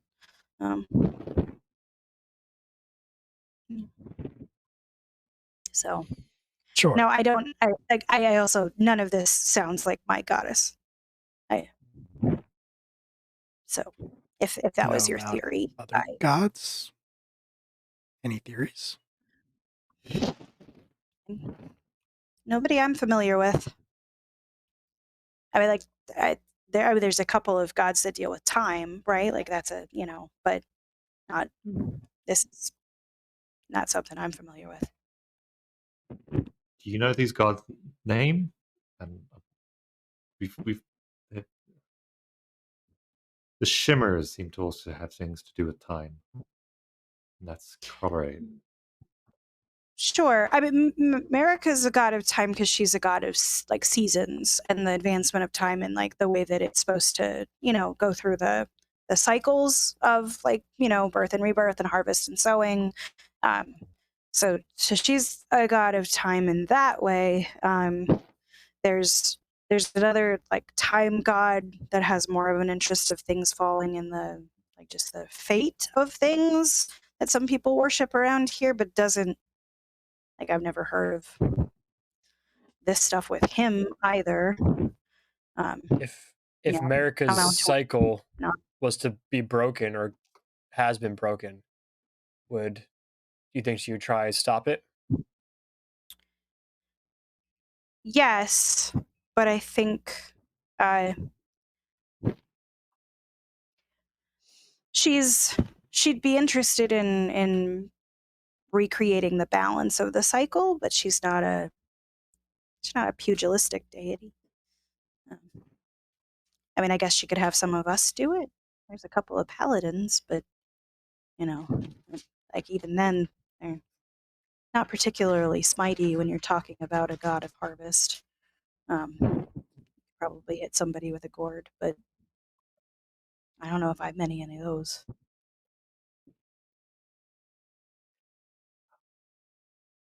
Yeah, I think gluten smite's a 4th level spell. Okay. It's all just Zerk sits there and contemplates. This is interesting. It's super effective on some people. Yeah, she's like her impression is that this is definitely not related to her goddess, but also not something that she's heard of from the deity she's familiar with. That there are other gods that deal with the realm of time, but that things that are like stuck in different eras doesn't strike her as a like. She's clear about that this is not like typical behavior of anyone that she is familiar with. Like it certainly doesn't seem typical at all, but you get the impression that she thinks that this is something wrong, not like a normal expression of power. What about big comets that randomly switch position in the sky? You know anything about and those? like they'll like the couple will look at each other and be like, yeah, that. I mean, I don't think I've seen a comet yet at all. I mean, I am older than he is, but only by like 27 years. But like who's counting? And I don't know. We've seen meteors and things, but like in the little the little like falling star showers and stuff that happen during the different there's one of those that always happens at the end of the summer and nothing anything like this. I mean, this has to be visible all over the world, right? So big. I think, especially if it keeps moving. I thought it was just going to be in the city. But I'm wrong. The comet being only visible the from the vision city. in the comment, I thought it was going to be localized. Oh, I mean,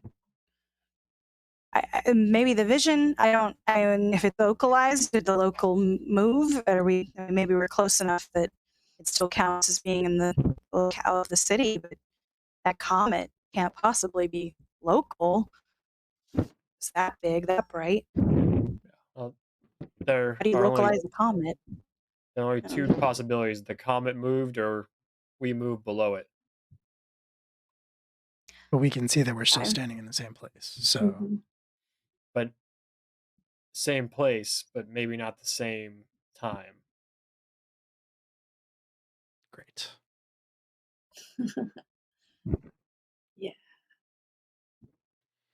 I think it's best if we keep on heading to the city and see if anyone else has experienced this in a place that maybe would have been reactive more than an open field. We might be able to learn more in Okay. a different city. All right. My suggestion as a DM is going to be that we take a 5-minute break, and then we go to morning. All right, and that'll give us at Sounds least good. enough time to get some stuff under the way. But that this way we get. I mean, it's probably just nice to let you guys have a break. Everybody's human. I guess you need to eat and drink things. And those of you watching, now would be a great time to go to the bathroom. Just saying. Yeah. All right, 5 minutes, and then we'll do morning. Yep. All right, 5 minutes, and we'll do morning. We'll see you all in a second. Welcome back. Okay, hopefully you're still with us. If not, flush and wash your hands, and then come back. But we're back. We're going to be starting the morning after these cataclysmic events, but the betrayal and trust of being robbed in the night in your very own caravan, and then also divine intervention and some really impressive stuff happening. Just that.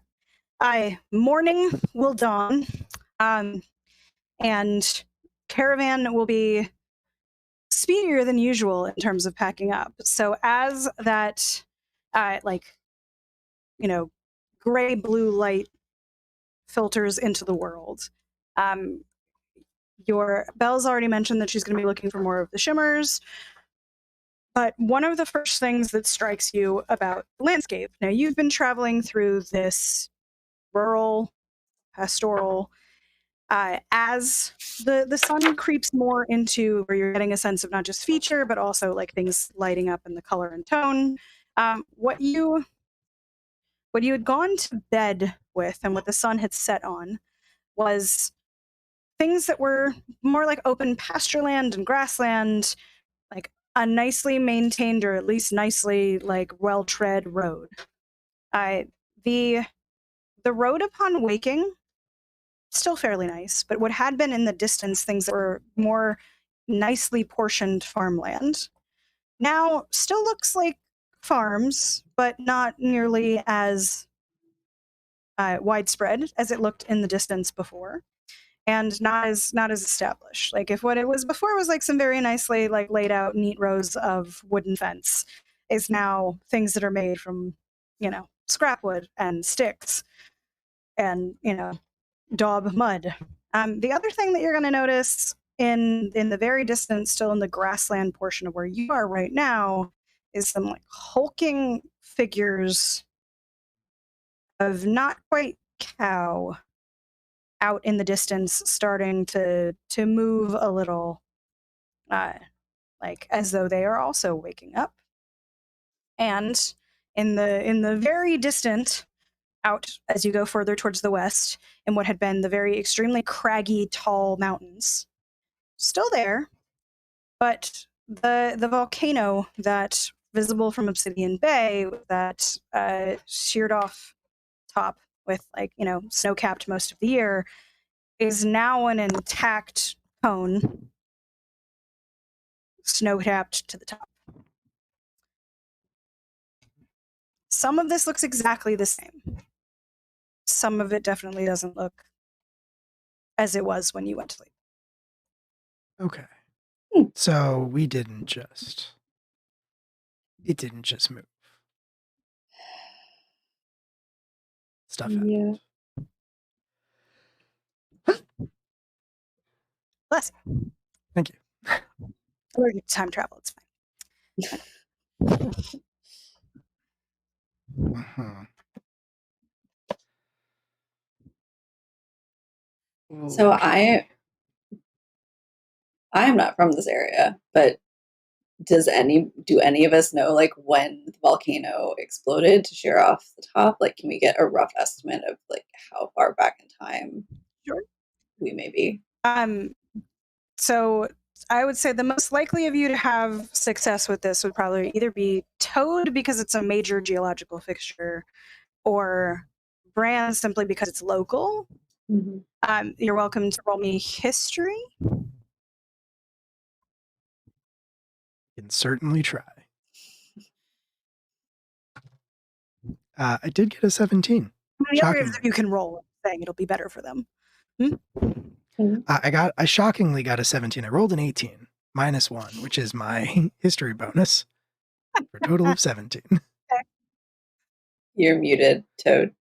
Yeah, I was Sorry. gonna say I can't. If I roll history, it's a 4. Okay. My rolls tonight have yeah. not been good. It's okay. So with the 17, Brand, you're going to remember this as like, because obviously it's a major feature of the horizon line viewed from the city. Obsidian Bay does have that like almost conical shape to the city itself. So you rise up enough to see these extremely tall mountains behind the hills that are closer to the actual like city and cape. The volcano went off about 200 years ago as the peninsula was first being like unwilded and the founding of the city was happening. It's considered one of the like events that brought people to the peninsula to establish the city in the first place. Because Obsidian Bay is not terribly old. It was like, carved out of the wilderness as humans took over from like more monstrous humanoids. Well, I know that it was right before the city was even founded, so it would be around 200 years. Huh. It's basically the reason the city exists in the first place. So we may have gone back in time 200 years.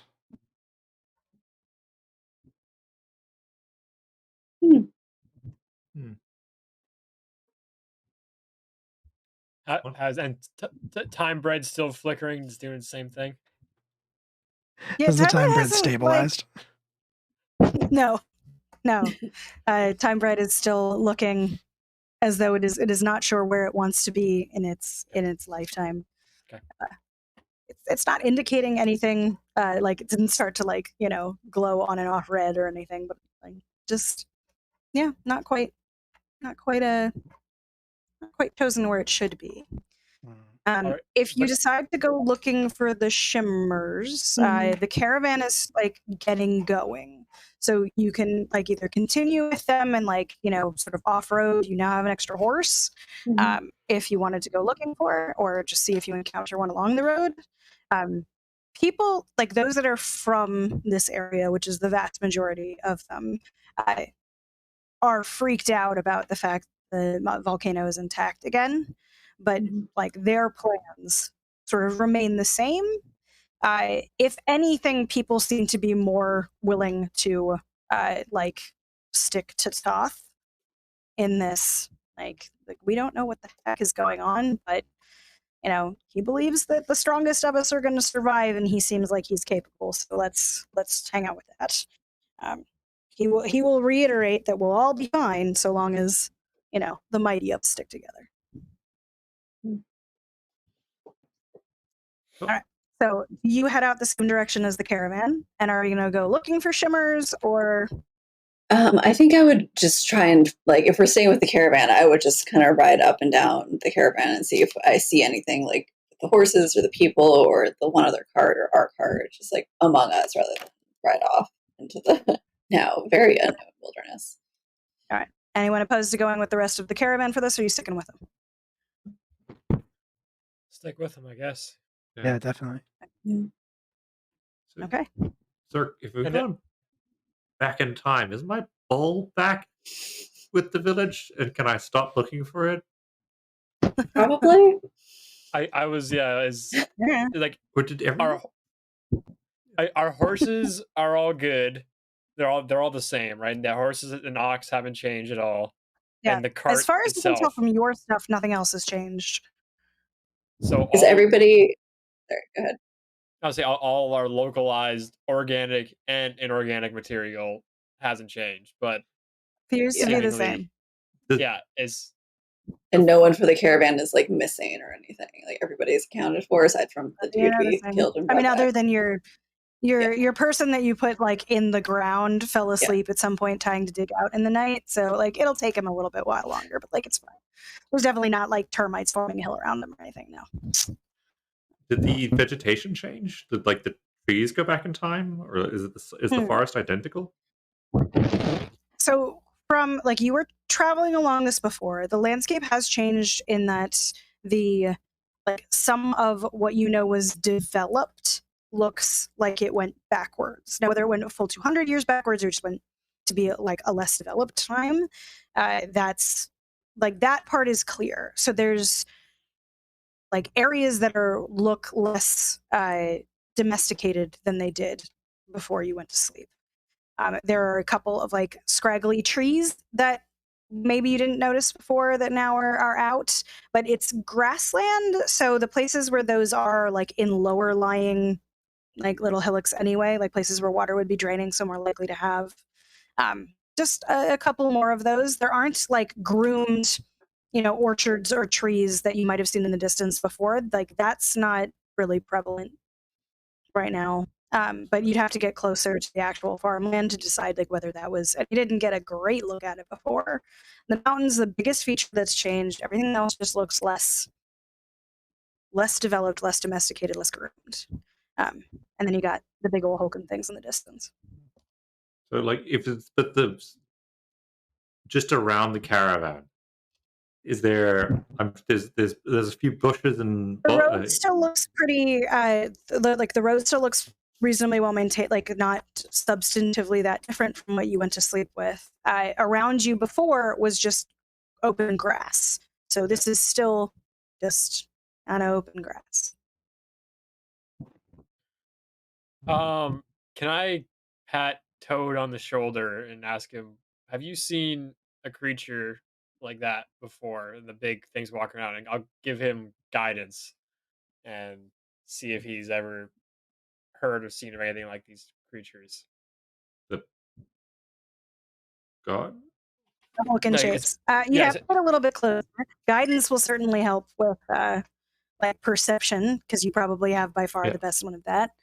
Yes. So roll perception to see if I have. Well, perception wouldn't be whether or not you're familiar. It's whether or not you can get enough of a detail to make a judgment, or you get closer to them. I mean, I'm They're squinting big. at the thing, trying to make out any details. If I've like, I don't know whether perception is the right thing to see if I've recognized the thing. So not for recognizing. All right, now Yeah. I'm saying either if you don't want to get closer to them, perception would be using your senses to decide what it is you are looking at. Right? Yeah. Like, can you like see that far? Can you smell them, compare them to the landscape? Something that uses your like sensory information as perception.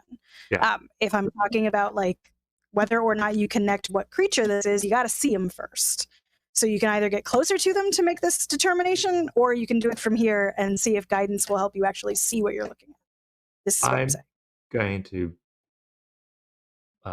just see what I can see from here. All right, you have guidance on your perception.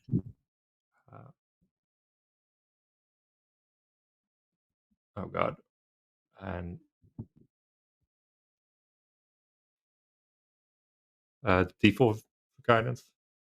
Yeah. 14 total.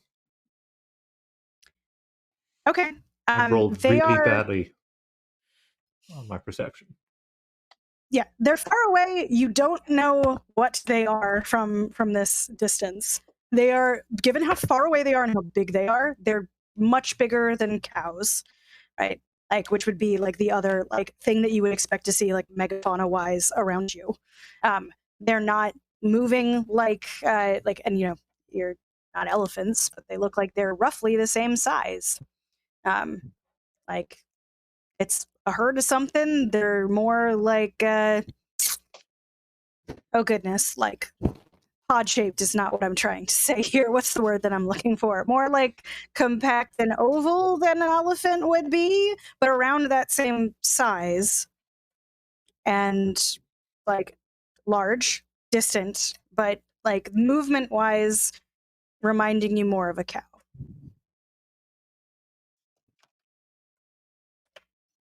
So off the top of your head, no, you don't know what this is. I think You at don't have that those to in get the swamp. to get a closer look, Zerk would cast Expeditious Retreat on himself. So you see him like go to the knee of his armor and kind of twist a dial 90 degrees.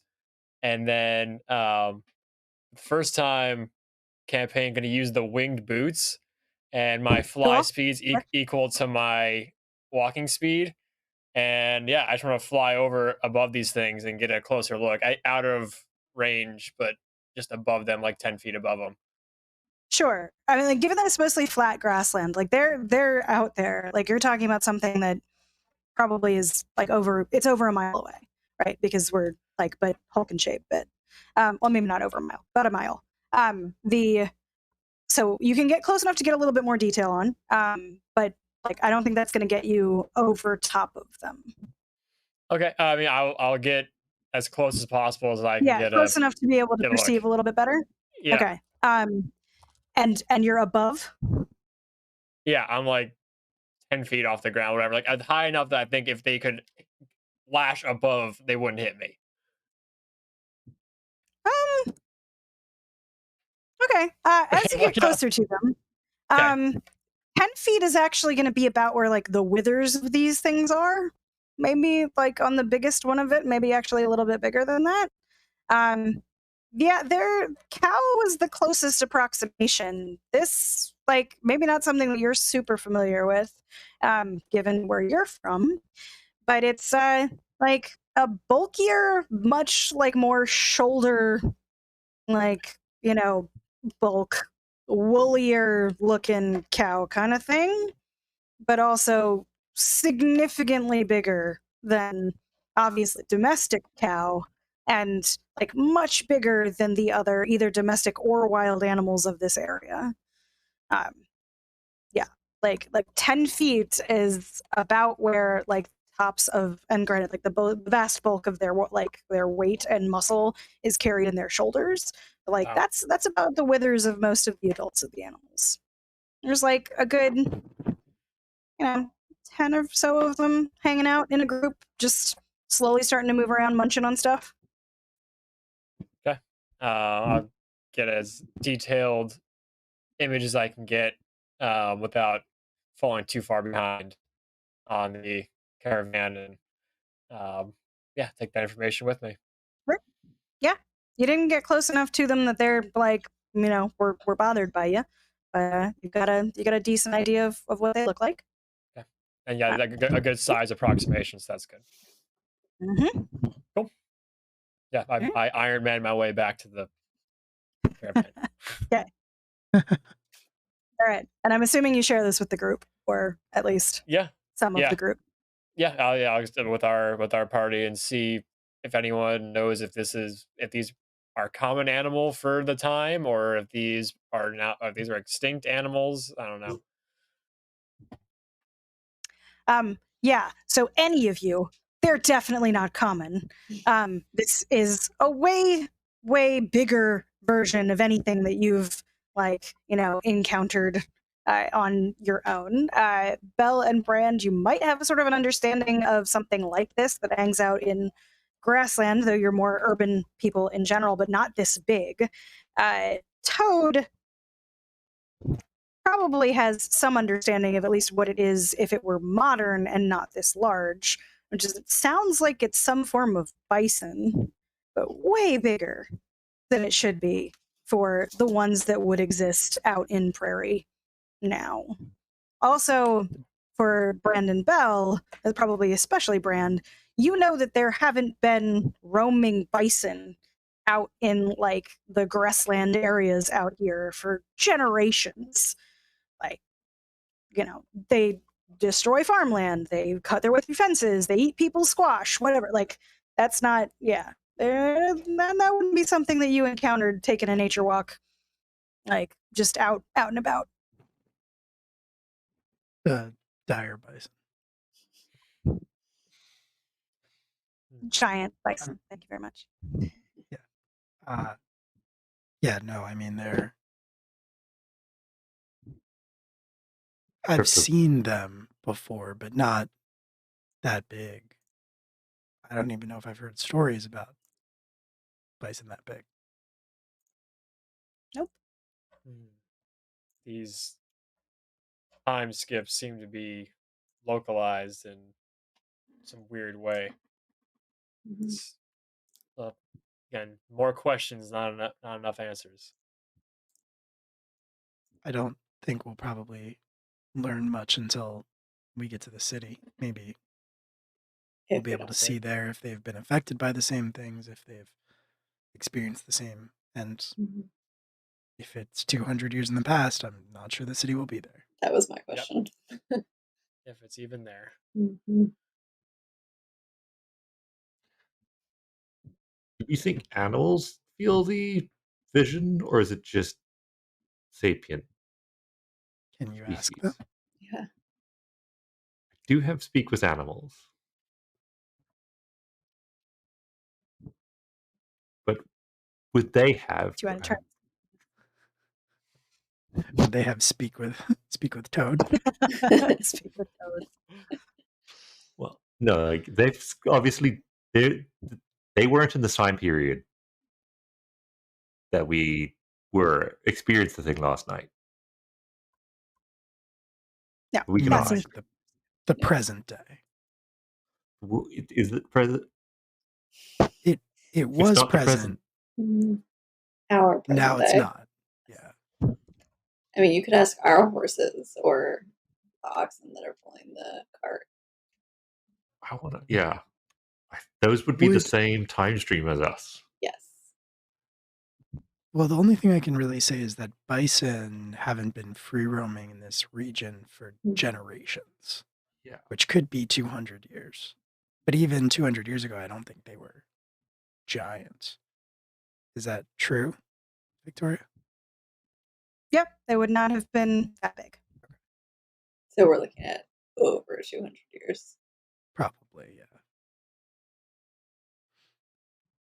And the only real benchmark we have for 200 years was the fact that the volcano hasn't erupted yet. So I don't think it's different elements from different time periods. I think we just went so far back that not only has the volcano not erupted, but also animals are bigger. Right. But there are still settlements here of some sort, because it's farmland. It's not complete wilderness.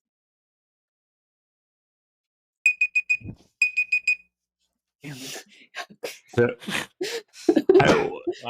yeah, We're all dead. I want to cast speak with animals and ask the horses and oxen around us if they experienced the visions. How would you ask them? Like, how would you phrase that question? Did the world go gray, and was there a loud sound for a period? And did you feel like you needed to cower before a very large monster? their sense of dignity doesn't necessarily, I think, understand what cower would mean.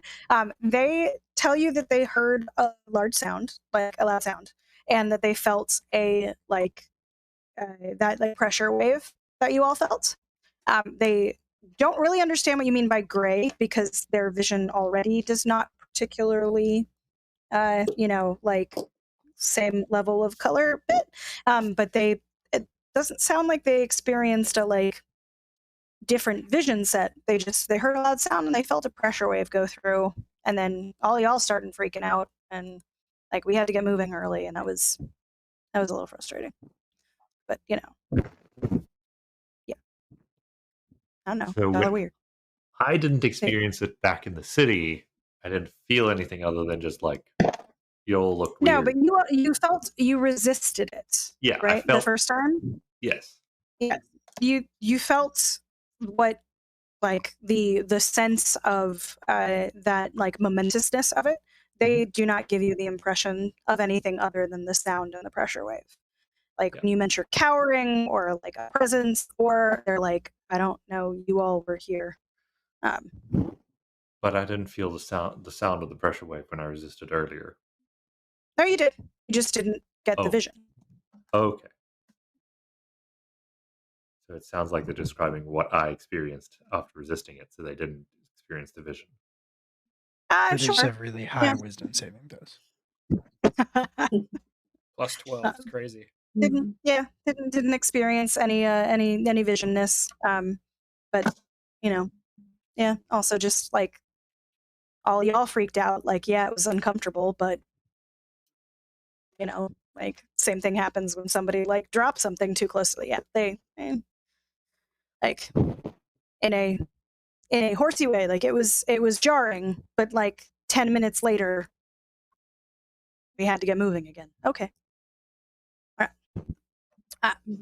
So Toad is having this conversation with your horses and oxen, and they are, giving him noises and probably trying to see if he has anything in his pockets that'll make this a worthwhile conversation for them. They're nice creatures. It's fine.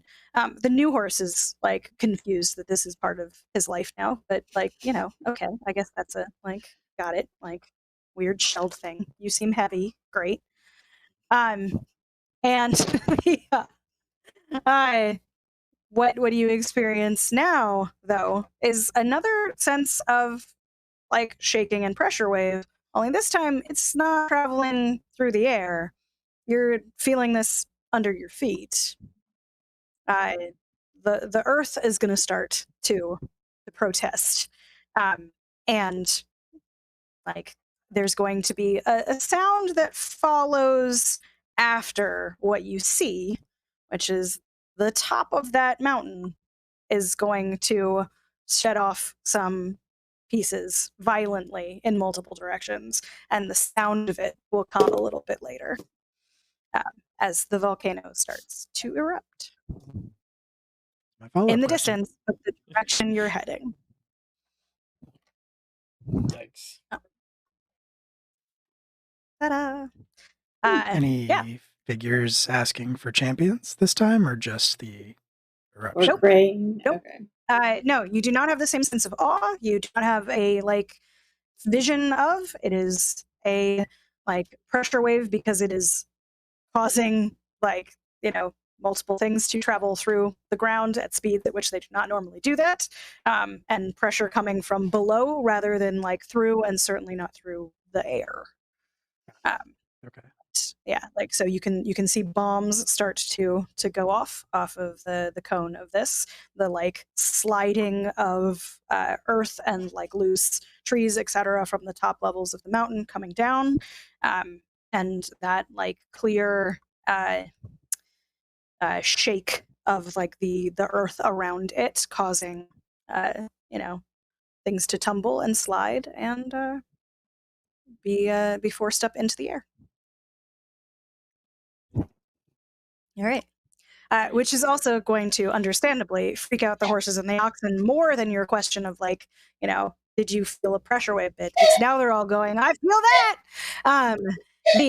So, and the caravan is going to stop in its tracks right now. But because in the distance ahead of you, this just happened. All right. And if I am correct, we're like right at time, more or less. Yes? Okay, good. It 'cause I'm is bad pretty much 11. inevitably. All right. So, ladies and gentlemen, if you stick around, maybe we will get caught in lava. Maybe we will survive. Maybe there will be, but you have to stick around in order for that one 2 Wednesdays from now. Hope that you enjoyed and were along with us for the ride. If you enjoyed it, obviously, we'd love to see that you direct some of your, dispensable income, if you have it, towards Planned Parenthood, because especially right now, that'd be a really good thing to do. We appreciate you. Hope you enjoyed it. I had fun. Obviously, timers and I are a thing. We'll see you when we get around to this next time. Yeah, have a great night, and see you in 2 weeks.